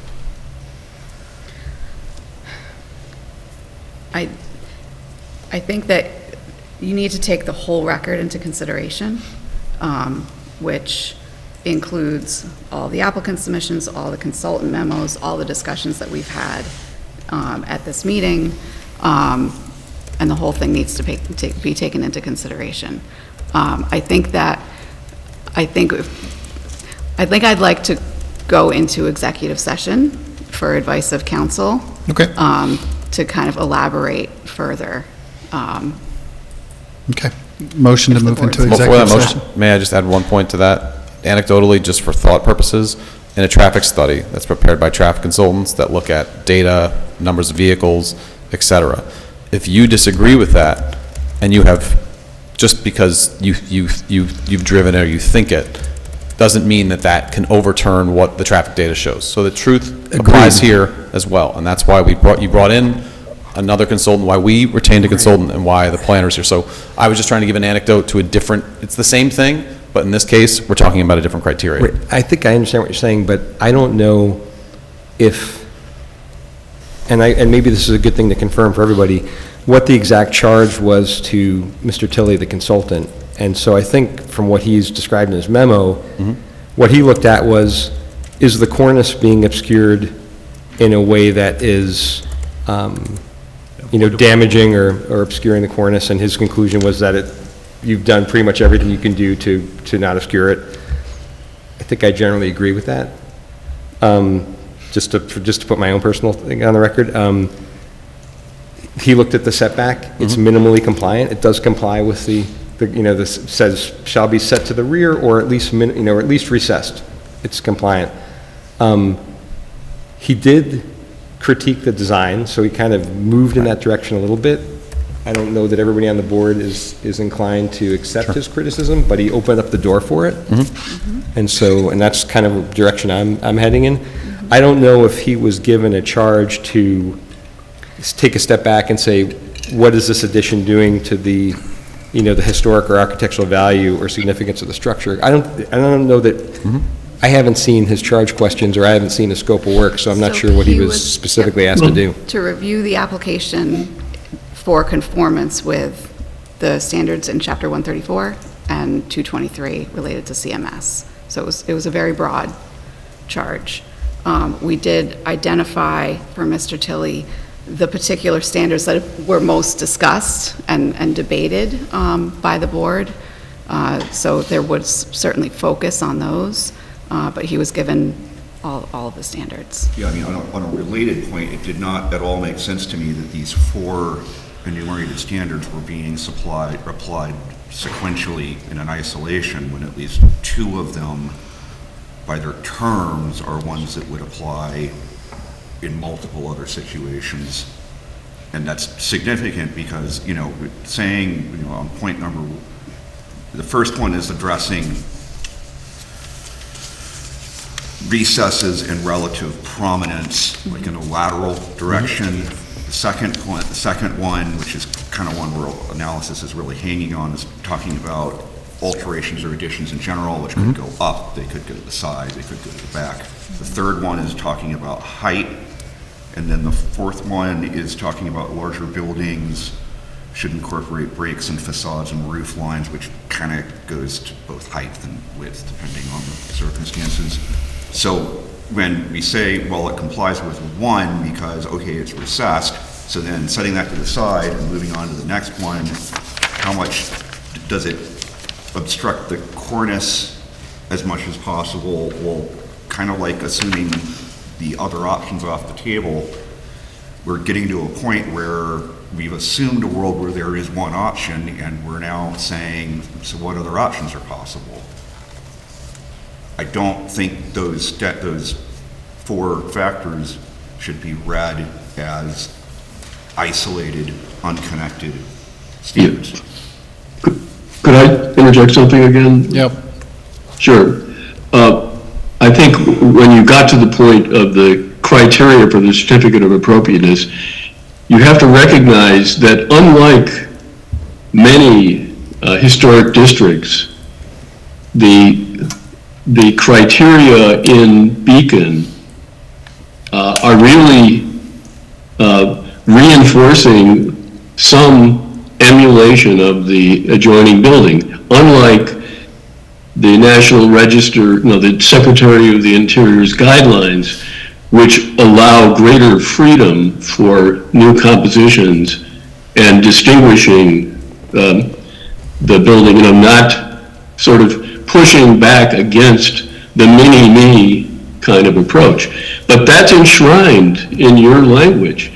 If you feel that there needs to be more freedom for you to make, for you to make judgments, then it seems to me those standards have to change. I write standards, I do guidelines for historic districts in other communities, but these are very clear, and it seemed to me that the building emulates a lot of the character of the adjoining building, and more so than one might find in other situations. For example, especially the Landmark Preservation Commission in New York City, which looks at, gives great freedom to applicants and to those members of the commission making judgments. But here I did look at, that in the initial language about designation, I looked at the resolution for the existing building. And so a lot of those features are quoted. I felt in that one instance, it was excessive. The quotation was excessive, but there's a lot of obeisance of the addition to the existing building, and that's appropriate in Beacon. It seemed to me that flows out of a holistic contextual analysis. And one can find another architect that would design a different building, but on the other hand, you have this application before you, and you have to apply both the general gist of Beacon, which is being kind of literal in mimicking adjoining structures, but I think maybe just don't go too far. And so then you get to you don't have a lot of openness in issuing the certificate of appropriateness, even though that seems like general language. They all have to refer back to the standards. And so when you're designing or creating a certificate of appropriateness, you have to cite the standards. Even though the language in those 1 through 4 under C seems like it gives you a lot of freedom, it doesn't. And you have to nail it down going back to the general approach. I think the wording you're using is too strong, though, especially when you use the word mimic, when we have wording in the code that says compatibility does not imply historic reproduction. No, absolutely, but most of the language is about it, much more so than in other places that I've worked. The language is much more about replication of the character and of the architecture, and it's less free. Right. Let's take our council's advice and move into executive session. So I'll accept a motion to do so. Motion to enter executive session. Motion by Len, second by Jim. All in favor? Aye. Jim? Aye. Mr. James? Aye.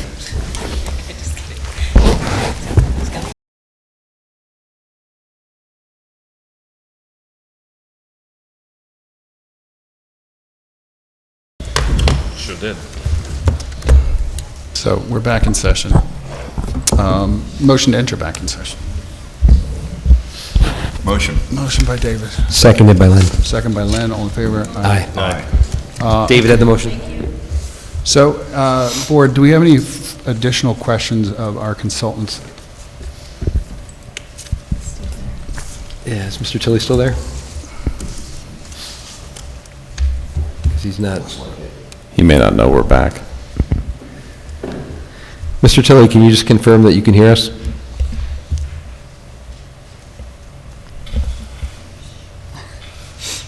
I think he said motion to approve.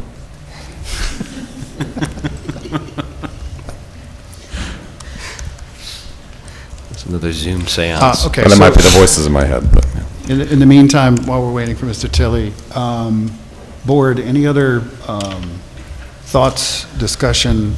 He's back. You there with us, Steve? Yes, I am. Yep. So, question for you. Yeah, thanks. One question, and that, putting aside for a moment your comment about, your opinion that the Beacon Code sort of leans towards mimicking, you were saying before something about that kind of maybe running contrary to some of the other standards.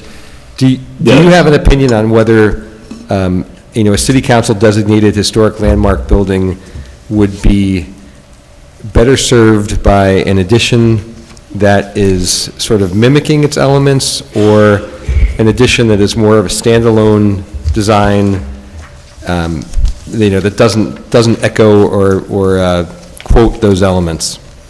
My personal opinion? Yes, please. My personal opinion is that, that new architecture should be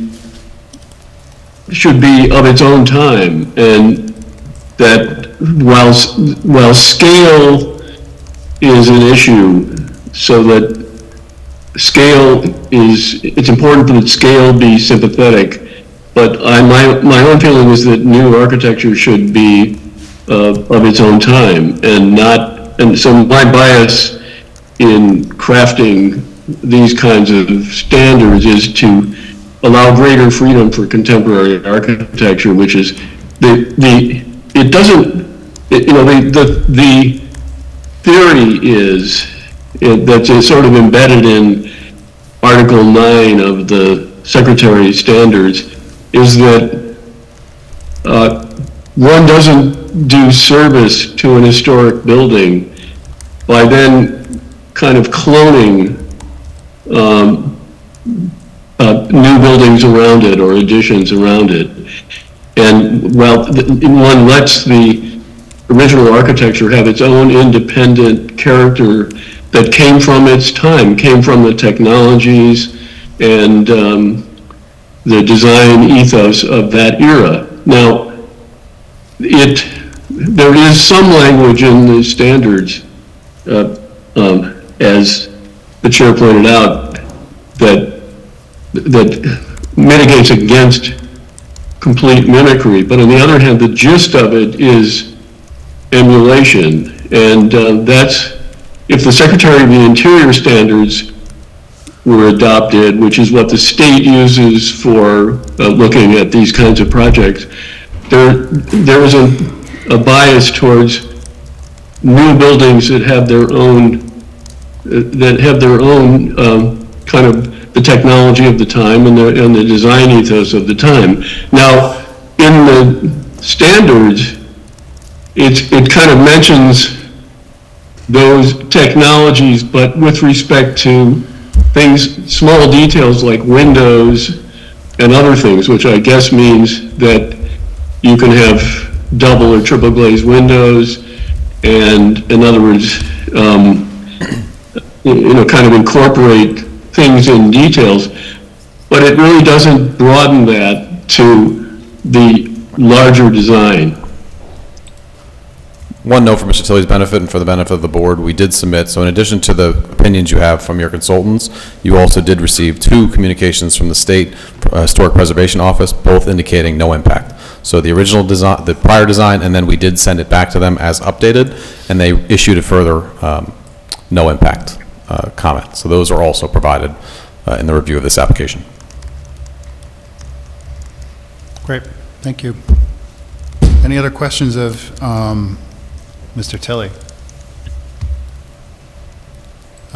Okay, so then we still have the opportunity to share, any feedback on the aesthetic that we might want to the applicant. So board, please, anyone who has further thoughts on the aesthetic, you're welcome to.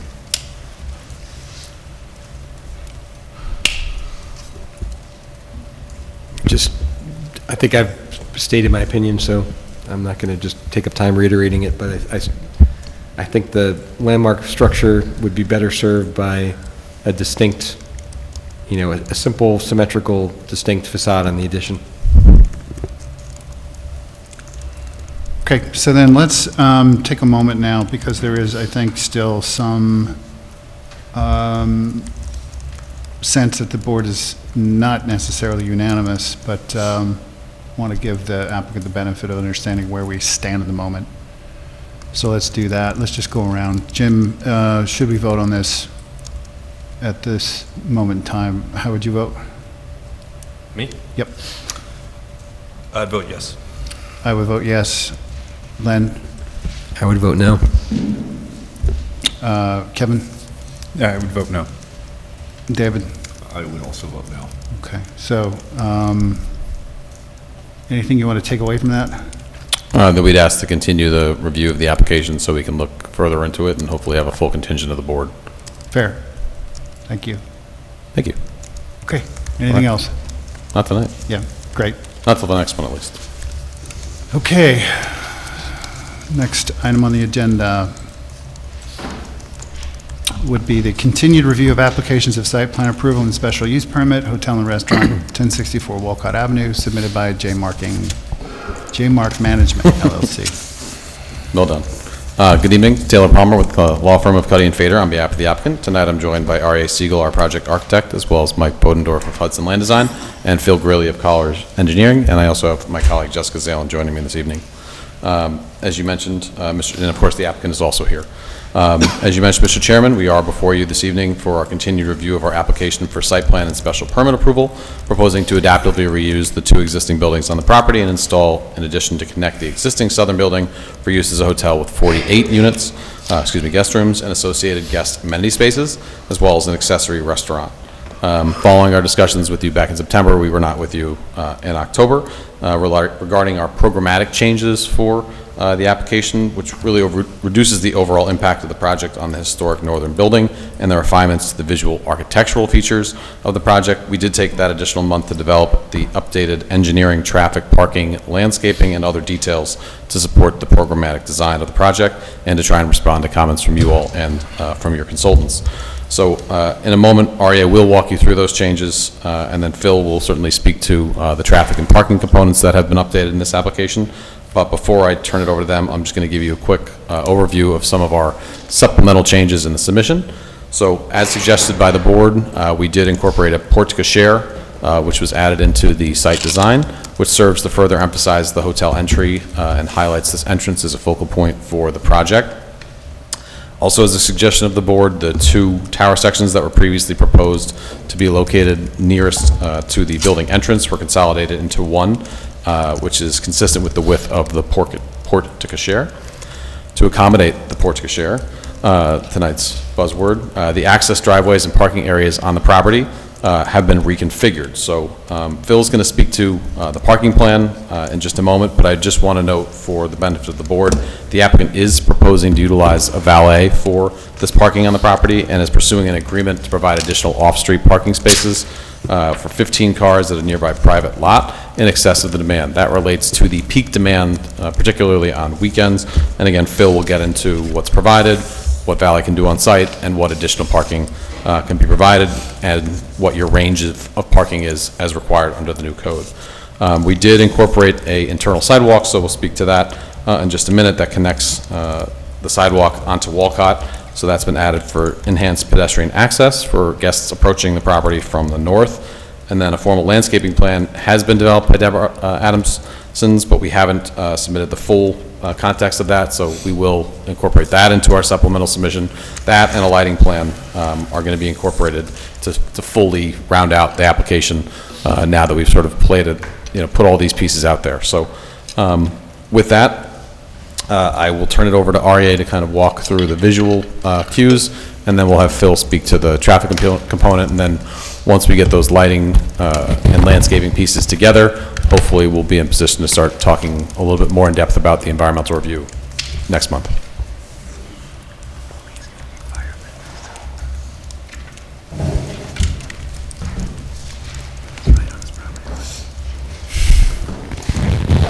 Good evening.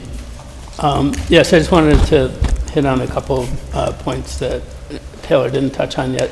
So now that the preliminary floor plans are sort of coordinated with the updated site plan, we're going to start looking at the interior layouts and getting the sprinkler room and utility rooms on the plan. But we're just trying to get the thing to gel a little bit more, but we'll take care of those details. We'll also show the mechanical equipment locations and screening. So I know that that's all elements that you want to see. So we did add a preliminary landscape design. We're still working on that and coordinating that with the lighting, because we also retained a lighting consultant. Yeah.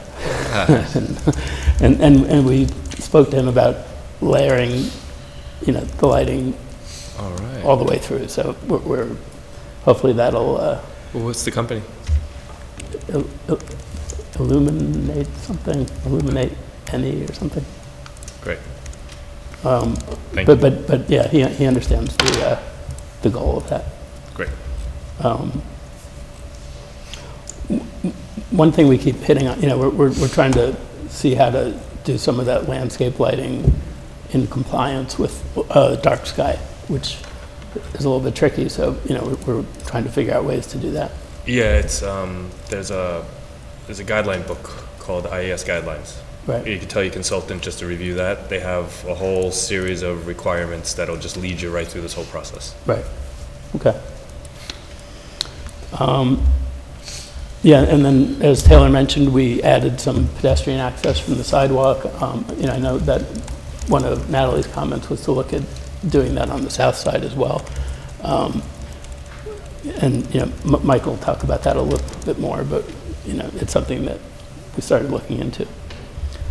Let me just get to the. So we also got some photorealistic renderings from different locations. This one up there is just to show you that that existing row of pine trees really helps to screen the addition and the project from the sidewalk and driving by. And then as you're coming from the other side, again, this is preliminary landscaping, but there's a good opportunity for screening it from from the north access as well. Cool. And then so this starts to show that redesign of the center area with the porte cochere, and there's also a big planter in front of that, which provides for additional landscape screening, and it also really sets the tone for entering a hotel. And we're trying to use elements from the existing building and trying to tie that together. It does impact the parking a little bit, but we'll talk about that as well.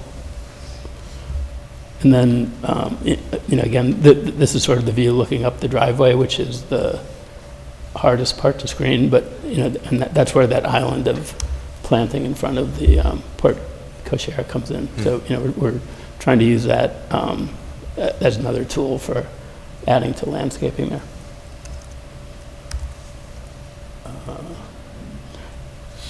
Yeah, I think that was pretty much what I was going to go over. Okay, thanks. Is that it from the applicant no, I for think now? we have Traffic. Better.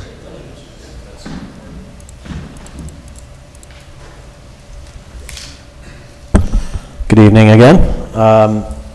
Just regard to the pedestrian connection to the sidewalk. It was recommended to put a connection for pedestrians walking from the south, from the train station, to connect to the internal walkways, sidewalks, so forth, to the site. We did look at the area south of the entrance. Generally, grading is the same. It's generally a steep grade. It's going to require stairs. The one thing I didn't like about putting it down there is it's going to require another crossing across the access drive internal to the site, right at a point where the grades change from 5% for the parking lot and 10% for the drive to get up in there. So it's just a kind of a weird transition. So I just thought it might be better to use the existing sidewalk at Wolcott to cross the drive, it's already there, and you just have to walk a few more feet to the connection that lines up with our internal sidewalk on the north side. So it is a little bit north of the southern, the south side of the entrance, but I just thought it might work better on that side. Okay. Yep. Hi. Good evening, Philip Greeley from Colliers Engineering and Design. I'll be very brief. We submitted our traffic and parking report dated October 28th. In terms of traffic, we did a comparison to the daycare center, and from I'll call it the peak commuter, peak highway, weekday hours, this would be less traffic generation than that peak. Of course, on the weekends, on Saturday, when the daycare is closed, there would be more traffic generation at this site. In terms of parking, we are proposing 39 spaces on the site. The code ranges from 28 to 78 spaces, depending on how you compute that. It gives you that range. It's a pretty broad range. What we did was looked at the two uses, the hotel and the restaurant, and did an analysis of hourly distributions to see what the peak demand might be at this site. And we came up with a peak Saturday evening of 62 spaces. We also, as Mr. Palmer had indicated, we're using valet parking for those peak times. The valet will give us an additional 10 spaces, so we'll have 49 spaces on site. Unfortunately, the way that the site is configured, we could actually squeeze more vehicles, but in order to accommodate the fire department's request for access around the back, we have to keep the aisles open. So that's the most we can get is 49 spaces with the valet.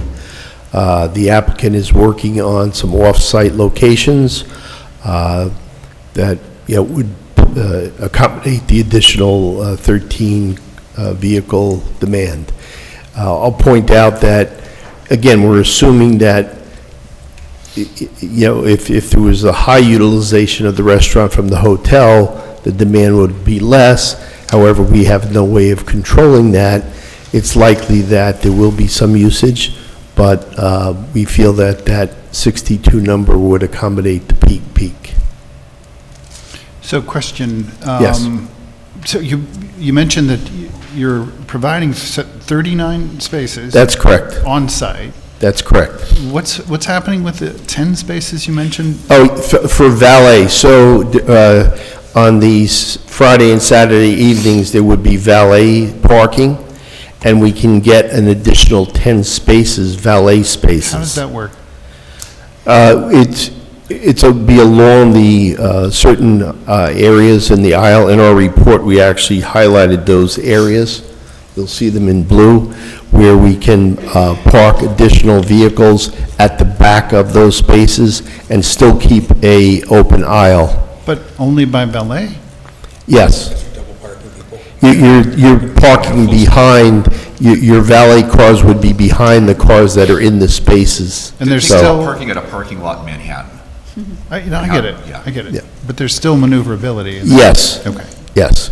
And as I said, we could squeeze, if we didn't have to worry about getting access for the fire around the back of the I building, understand. Okay. we could squeeze more in there, yes. And then curious, where the other 13 off-site are intended to be valeted to?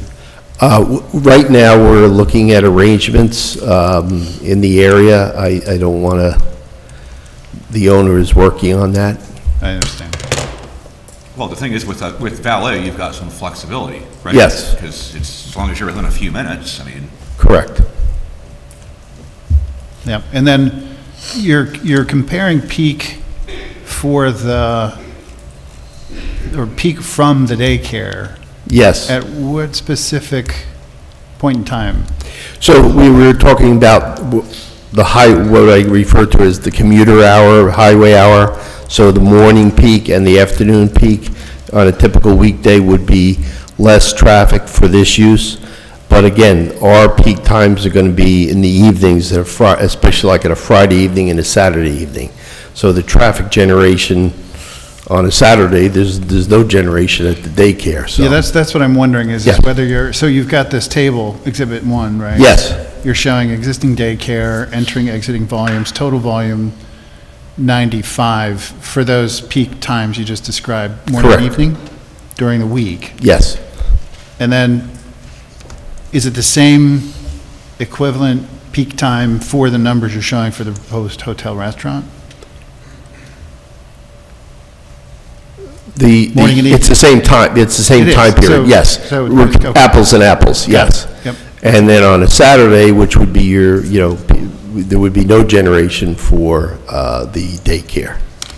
And what this table at least is telling me is that there's quite a big difference. In the commuter hours, yes.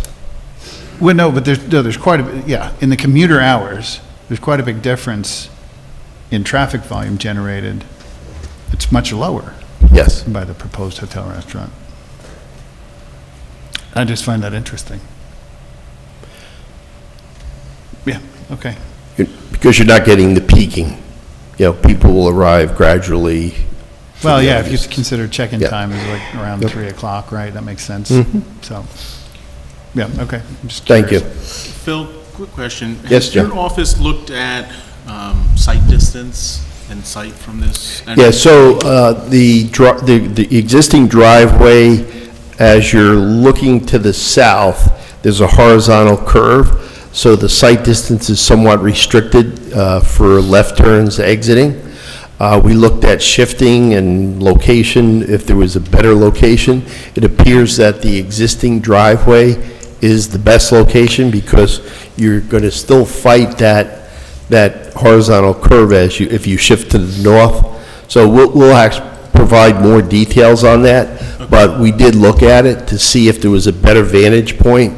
And, we're recommending some additional signing for traffic coming from the north that doesn't exist today. But it appears that the driveway location is the best, but we'll provide more details on that. Yeah, I'd be curious to see what those details and those sightline analyses result in, because it just stands to reason that if you were to move it north, you're further away from the curve, right? You're And so you still- have more braking time if there's a, You're still fighting the curve as you. I yeah. understand that, but Yep. it seems as though it starts to flatten out. Yes. And that you might have more, maybe not more visibility, but more braking time. But also, look, as you shift to the north, then you're dealing with the vertical curve on Walcott, so, but again, in that direction, the distance is a little bit better to begin with, so. Yeah, I'm just curious, I don't know if the city has statistics on traffic accidents, but, I mean, that, with all those, This where Dutchess County might collect them, because Dutchess County collects, sorry, just traffic safety committee stuff. I think you got to put a request in through the chief that you can get a list. There's some computer the state maintains the chief has access Yeah. to, and you can print out by intersection or roadway. yeah. But it's county only so keeps- insightful, so. The county also what? has. It's it only with so their system. insightful because there's other metrics that are feeding into that, where accidents happen. Like what? Like people are drinking? Well, like, for example, by far and away, there's the most accidents on Main Street, and the number one category is people hitting parked cars. Oh, I'm just looking at, I'm thinking about this particular egress, ingress, right at North. You know, So they probably have data, but the data might be simply no hits, which wouldn't necessarily say anything, because just because it hasn't happened yet doesn't mean it won't be a problem in the future. yeah, no. I get that. I'm just curious if there are any statistics on whether there are no hits or hits. Well, So that's- we can get that information for you, just Yeah, to I'm confirm it, just yes. super We don't- curious, we because don't- it is a, you know, it is what it is. It's somewhat of a precarious, it's the same coming off of Rombout at that point, too. Understood. I don't, it's actually more convenient for me, but I don't actually like coming out on Rombout because of the sightlines. But you used to Understood. go in and out of the site with bringing your child. I did, right? and it was just as precarious. We'll Anyway. put that information together for the benefit of the board. As you all know, Colliers will be prepared, sorry, Creighton Manning will be reviewing this whole report. So you'll have that, I think. This discussion will be furthered by that. I know Mr. Russo's, you know, like his secret hobby is traffic consulting, but we'll have that from Creighton Manning going for the next meeting. So we'll Gotta have get that, out more, the Tom. lighting and the landscaping. And by the way, there was a whole different traffic, volume back 20 years ago when I was. That's what I got my master's in, was traffic. All right. Anything else from the applicant at the moment? No, Mr. Chairman. Okay. The applicant did highlight some of the comments from planner and engineer that you're responding to. Any other items that you want to highlight for either the applicant or the board? Yeah, Natalie? I think I'll take a little bit of a different approach for my letter at this point, because I think a lot of the comments, specifically kind of 4 through 12, I think are things that will be addressed as the site plan evolves, and they're kind of tweaks and modifications. But I think where it would be helpful for the board and for the applicant to move this application forward is to instead focus on the bigger things that actually are kind of like do not pass go questions, right? And Yeah. so 1 and 2, I think, are really what focus on that. So 1 is one we've already discussed before, right? And there's language in the special permit regulations in the HDLO that talk about specifically for the special permitted hotel use, screening of any new structures from surrounding public streets. So the board already talked about that, and I think we decided that even though the addition here, the new structure, is in the middle of the site and will be visible from Walcott, the board's decision at a previous meeting was that landscaping, lighting, things like that can be done. It's not that the building can't be visible at all or the new structure can't be visible at all, right? But that it has to be adequately screened. So I think that's one of the larger ones checked off. I think the second one that requires discussion, and we've touched on it before, but one of the other special permit regulations in the HDLO is with regards to undue enlargement.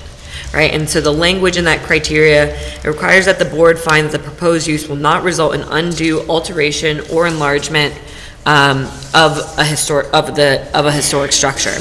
So I just think that if we're going to focus on any of the comments, that's the one we're focusing on in this current iteration of the project. So the applicant has now provided the existing and proposed building footprints on sheet 1 of 12 in the set, showing an increase from just under 5,000 square feet is the existing kind of 2 building footprints, to just over 10,000 square feet or just under 11,000 square feet proposed. So the language doesn't necessarily say numerically large, right? It just talks about, or that there can't be an enlargement, it talks about undue enlargement. So that's, Yes, one of those wonderful conundrums. What does undue mean? I think that this is an area of discussion, but, numerically, that is 124% increase from the existing footprint. I don't have I think 125 would be undue. And keep in mind, that's not of the historic building, that's of the overall footprint total, 2 different buildings. Well, I asked for specifications of these numbers a number I of know. times, and they were not provided, so I went Yeah, off of what was I'm hearing you. provided Yes. in the But I site agree with plan the chairman, it's application. 125, everything under is Right? less. So, the HCLO does not prohibit additions, it specifically talks about them, but it does require that the board determine whether the scale of the enlargement maintains the historic character, kind of visual hierarchy of the structure. So I think that's the piece worth discussing, so that the applicant can feel confident in whatever footprint they proceed There's with. two components to what you just read, though. It's alterations to an existing structure, right? Historic structure. And then this concept of undue enlargement, right? Yeah, and then there's other comments about the alterations of the historic and kind of those, and I think that's something that can be reviewed with more detailed elevations, but I think, Yeah, I was going to say, I think for that component of the provision, let's look in detail at to what extent you are altering it. And then, yeah, I think what would help, just to kind of get a sense of scale for comparison, is those metrics, right? How much are you increasing? Yes. And so, and again, I'm sure wonderful debates and discussions we're going to have around the table ad nauseum about what undue means. Undo or not to do? That is the question. So, but thank you. I don't know, any board members have thoughts on either of those topics? So, I have a thought. And maybe this is a way to break it up into like manageable chunks.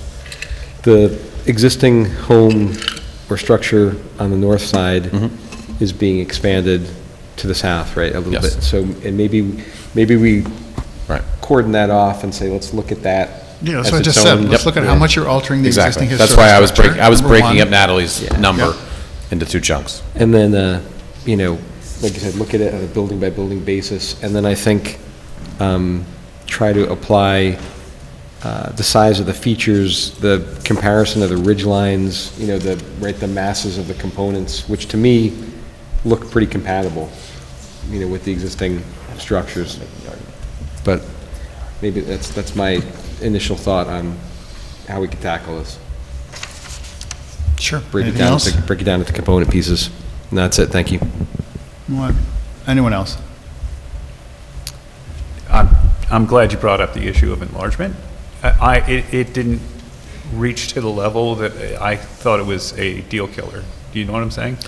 I more meant that I wanted the board to discuss it now, so we don't get 10 meetings down the road, and all of a sudden we start talking about enlargement.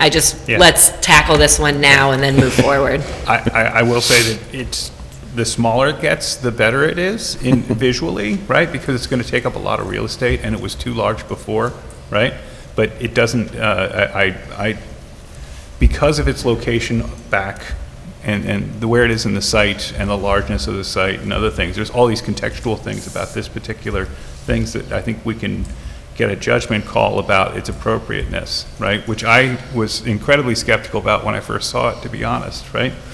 And it has steadily improved this whole time.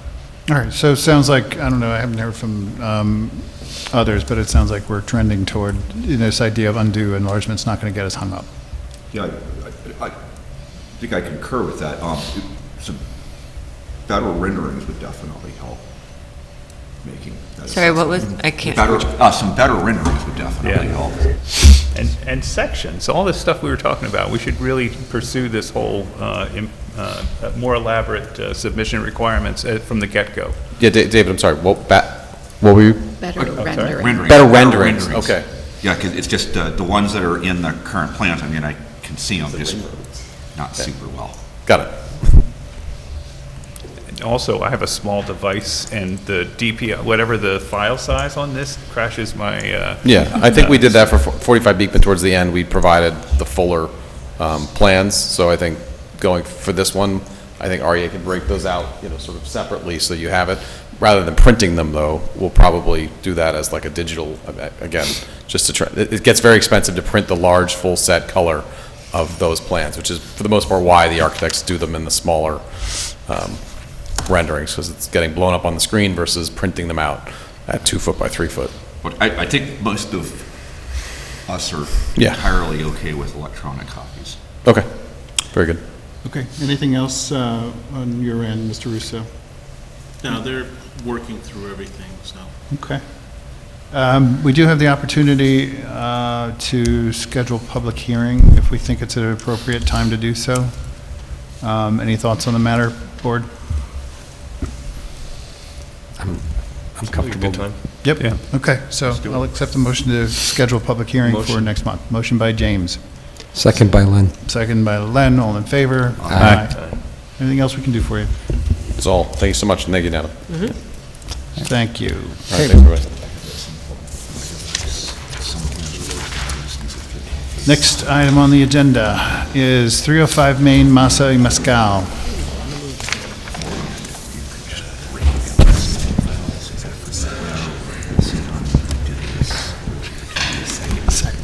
Hi, good evening. Hi, good evening. Hi, so I'm here for 305 Main Street and regarding the extension of the back patio, which is already built, but we need to permit it. It's already existing there. Okay.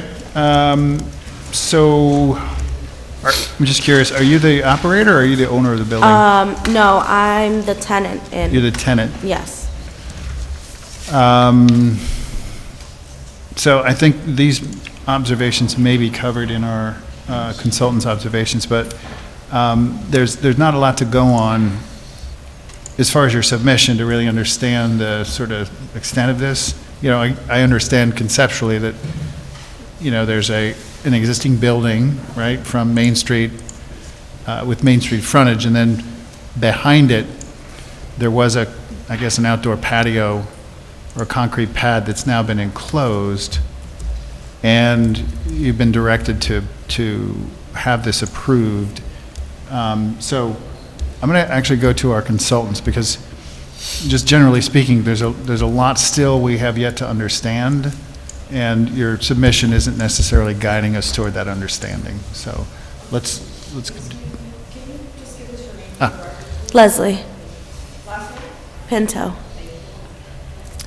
So let's start with you, Ms. Quinn. Yeah, I think one of the things, like understanding that this is in place and that it was done prior, right? I think one of the things that we need to review to see whether or not the addition is compliant with the code and therefore can be legalized and improved is how it relates to the site and the property lines, right? So one of the things that we don't have in the submission right now is kind of the survey or the boundary of the property, and then where this addition sits with regards to that, because there's things like how far the wall has to be set back from the side property line, how far from the rear. So understanding that it's existing and you're kind of retroactively trying to get it approved, we still need to be able to see that, to see for your legalization of the space, does this require a variance? Can it be approved? So I think one of the things that we need to review is a survey or plot plan. So you might want to reach out to the property owner, see if he has a survey of the property, or maybe check the building files to see if there's a survey on there. And basically you'll be able to take your drawings that you sent us that were nice in terms of the interior of the space and what that looks like, but show us how that relates to kind of the legal bounds of the property, right? Yeah, so just because it was so last minute and I didn't know what was like the actual requirements, I think there was like a misunderstanding. Yeah. But right now the engineer is working on plans, so he will get those to me in like 1 to 2 weeks. If I would have known 5 weeks ago, I would have had them. Yeah. But it was just the situation I was put in. Understood, yeah, and business owners are not used to having Yeah. to do this kind of Right. stuff, but that's kind of what I would need from a planning perspective to check it with the code and Okay. see whether it complies. Yeah, thank you. I don't know, John, if you have anything to add, but. The only other thing that we typically ask for is an I&I study, infiltration. Inflow, outflow. We did have our deputy home inspector go out. I don't know if we need something else. Well, usually we would get a form or something submitted to the board, so that we know it was done. So if they went out and did it, then that'd be resolved. Just need something submitted. Yep. Yeah, they usually fill out a form and usually have submitted it to us in the past. Okay. So you following that? Okay. Yep. Yep. Okay, so we'll hopefully see you next month? I guess so. Okay. Anything else we can help you with or answer questions we can answer for you? No, that's it. So I guess I'll be here. I have one question. You have a current location in Poughkeepsie? So I own Underground Coffee Nails, Highland, Oh, New okay. Paltz, and Ellenville. Oh, okay, And, gotcha. you know, I think this is a new concept, but I think it's going to bring a great diversity to Beacon and I was just curious. Yeah. Okay. Anyway, good luck. thank you. Okay. All right, I'm all set. Okay, thank you. All right, good. We'll see you next month. Thank you. Okay, so that, sounds like it. So we have, under miscellaneous business, two requests for two 90-day extensions on Beacon Views. Hi again. Hello. It's been 180 days already? It has. Here we Wow, are. time flies. It has. Okay. I do have some happy news on that front. I understand from the owner that the dispute with the neighbor, they have reached a settlement. Wow. They're working through the final details and paperwork on that, but they are basically at an agreement.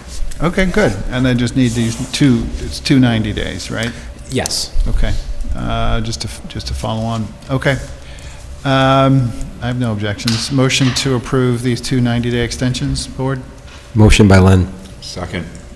Second by David. All in favor? Aye. Aye. Thank you. all. And then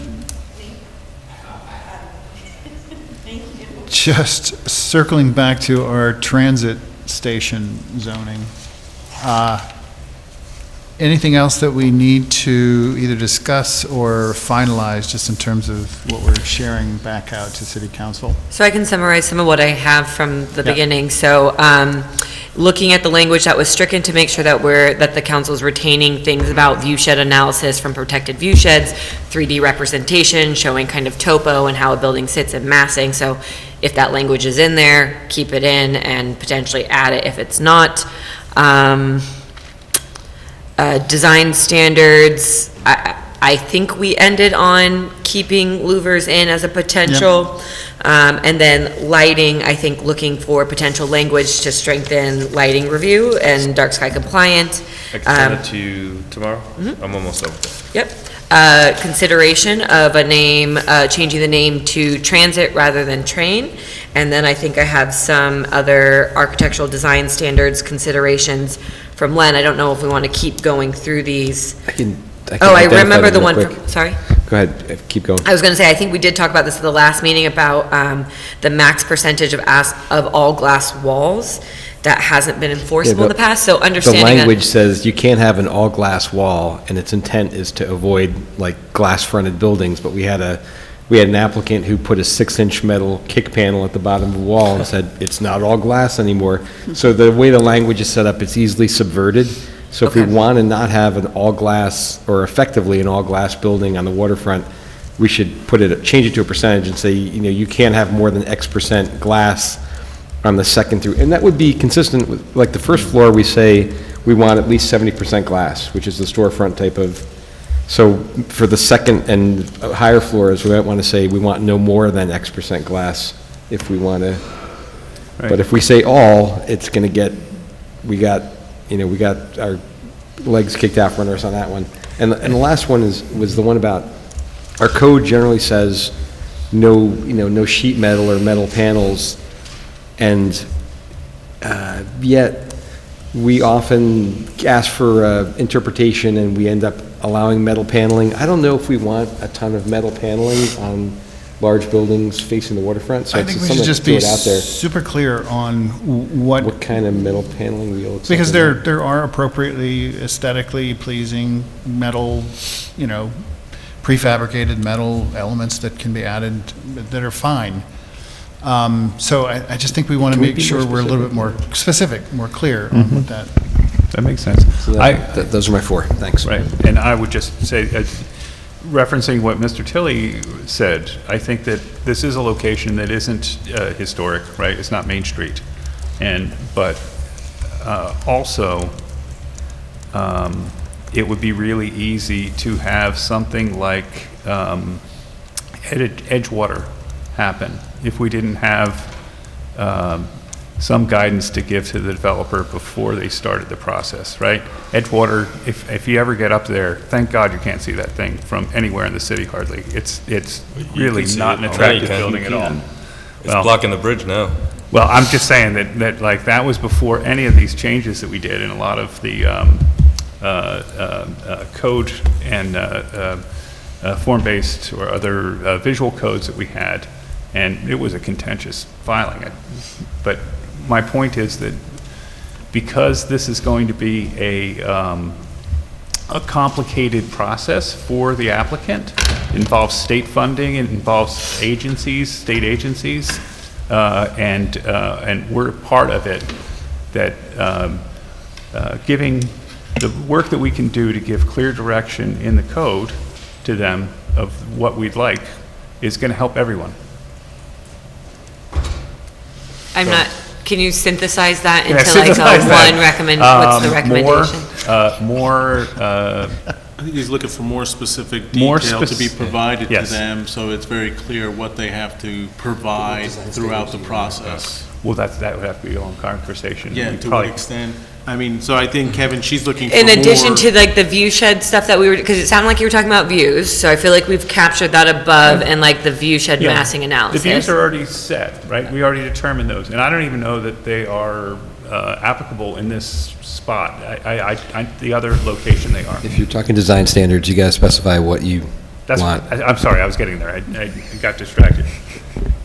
I'll keep it simple, and you were trying to make, is we need more specificity about our design intent as a city, or our expectations of the design, in order to not have it be a very difficult thing. How about to this? fight. Don't make it ugly. Right? Okay. and then- Sorry, going back to the metal stuff, I had more clear on the metals that we want and not, so what do we? We have language that just says no metal siding, and the very, No no metal sheet- panel, no no sheet- sheet metal. sheet metal. And the first time we got asked for, the first time somebody asked for an interpretation, our former planner was like, I just meant this to exclude like corrugated, like really industrial stuff. But every time it comes up, people ask for an interpretation for the building official. We're going to do this prefab metal paneling, is this okay? And so I think John hit it, he said, can we specify some products that we think would be acceptable? Or not products, but types. Specific product. I would Types. say, pre-manufactured, Metal siding. metal paneling appropriate for use in, building facade construction. And we could even go so far as to say no riveted or wriggly tin or whatever you call it, corrugated. Architectural. Yep, exactly. Yeah, architectural metal paneling is, That's the yeah. word. Architectural metal. Different than corrugated. Yeah. That said, though, I hope Okay. we don't Clarify that get too language. much metal, because it seems like it's growing on like the designs that have been coming in, there's a lot more metal paneling. Okay. Got it, thank you. So just going back to the kind of earlier discussion about submission requirements and this idea of illustrating full bulk build potential, right, with all other constraints. I would be really specific that it needs to be in 3 dimensions and from different vantage points, right? Not just sections. And it needs to include all of the different site constraints, right? I've seen diagrams done very well like this in the past, right? If you want, I have some ones too that I'm gonna send you and see Yeah, if let's this look at is them. hitting what you're looking for from other projects that I've seen in the area, so I wanna send those to you, and then I'll be able to, I think, craft some language that's super specific to That'd be this. helpful. Yeah. Okay. Oh, can I, one other thing that hadn't been addressed, one of the things that's being jettisoned is the commercial requirement. Yes. The percentage commercial requirement. I've strongly advocated for commercial requirements for years, for decades now, because I don't want, Beacon should have a diverse economy, and there should be, it's environmentally preferable to have workplaces near where you live, et cetera, et cetera. I could go on and on about the importance, taxes, and other reasons. Unfortunately, in what's happened, I feel like there's still an opportunity for different types of commercial development at the waterfront, and I think they'd be beneficial. But I understand that for this project that's being contemplated for us, it might be really difficult to be able to incorporate that into this project. I would prefer to have other portions of that site accommodate some sort of mixed use, like the developments that are happening on West Main. But I understand the difficulty that the market and everything is. I guess the question is would the city council entertain the introduction of some commercial use down there? It's permitted. Commercial uses are permitted. What they're striking is the 25% requirement. Right. That's what's stricken. That has been problematic. I mean, that's just it. Commercial space is still not in the same demand it was before the pandemic, and that's just the bottom line. So, I mean, to Kevin's point, it's something that the council, I think, has been struggling with and discussing for months now, at least months. So just to, I tend to agree with Kevin. Mhm. You know, I also understand, you know, the economic environment isn't necessarily what it was, but I do think that a mixed-use development is appropriate as Mhm. opposed to only fully residential. It's preferable, And so it's right? still possible, but I guess it's, so No, no, I is the understand it's recommendation that there allowed. should be, I would think that their city council should certainly consider not striking some percentage requirement. okay. Or alternatively, considering something else that would incentivize it. Because either way, I think we're all That's- in agreement that we like mixed use. Yeah. It's exactly how much are we going to mandate here? Right, right. Yeah, and who knows, I don't know, it's, you know, for people who actually get paid to do this stuff, to determine what's appropriate. I think, Yep. you know, from at least my seat, I agree But with. there's hesitancy about removing that completely or not Yes. having some incentive for it. Mhm. Yep. Okay, got Yeah, it. Awesome. All right, we have two certificates of appropriateness signs. First one is 288 Main, sign application for Cigar on Main. Have a wonderful How are you? Thanksgiving. You too. Enjoy. Yes, happy Thanksgiving. You guys have a great holiday. You too, enjoy. Sorry, we have to wait for our esteemed consultants to leave the room. Get out of here. I'll wait then. Thank you very much, Wait your Jennifer. turn. You good?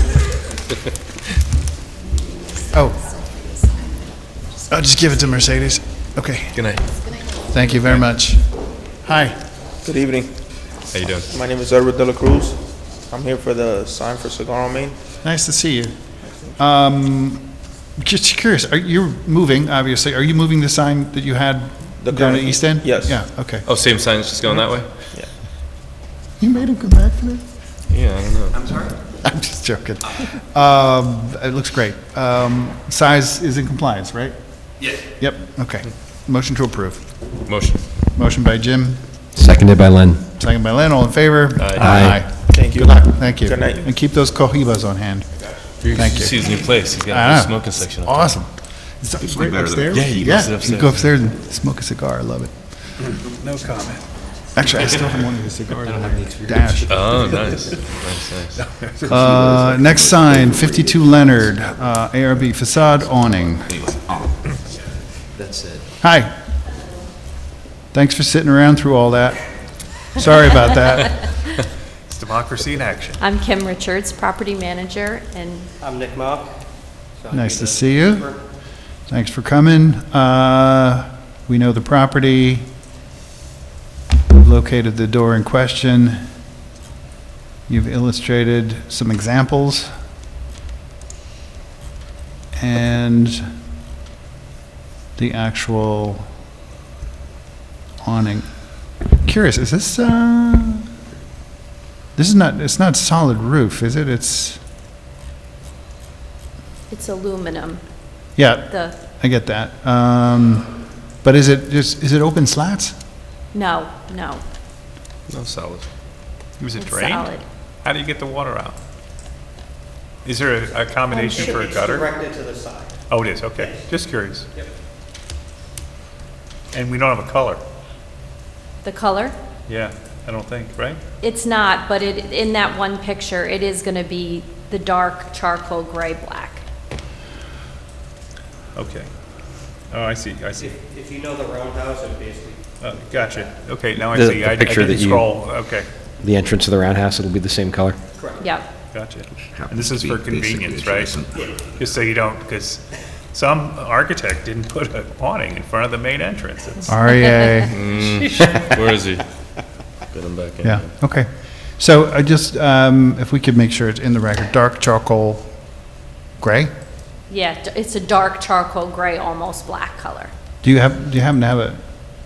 There's No, that's pictures. okay, yeah.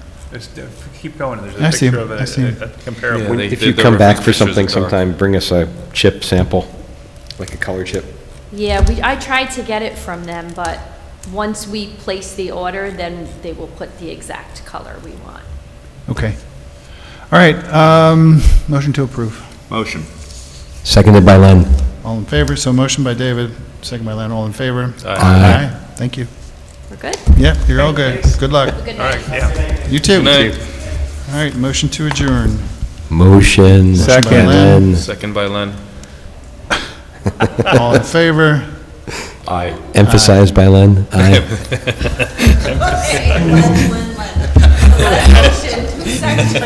Why are the rest of us even here? Len's going to do it all.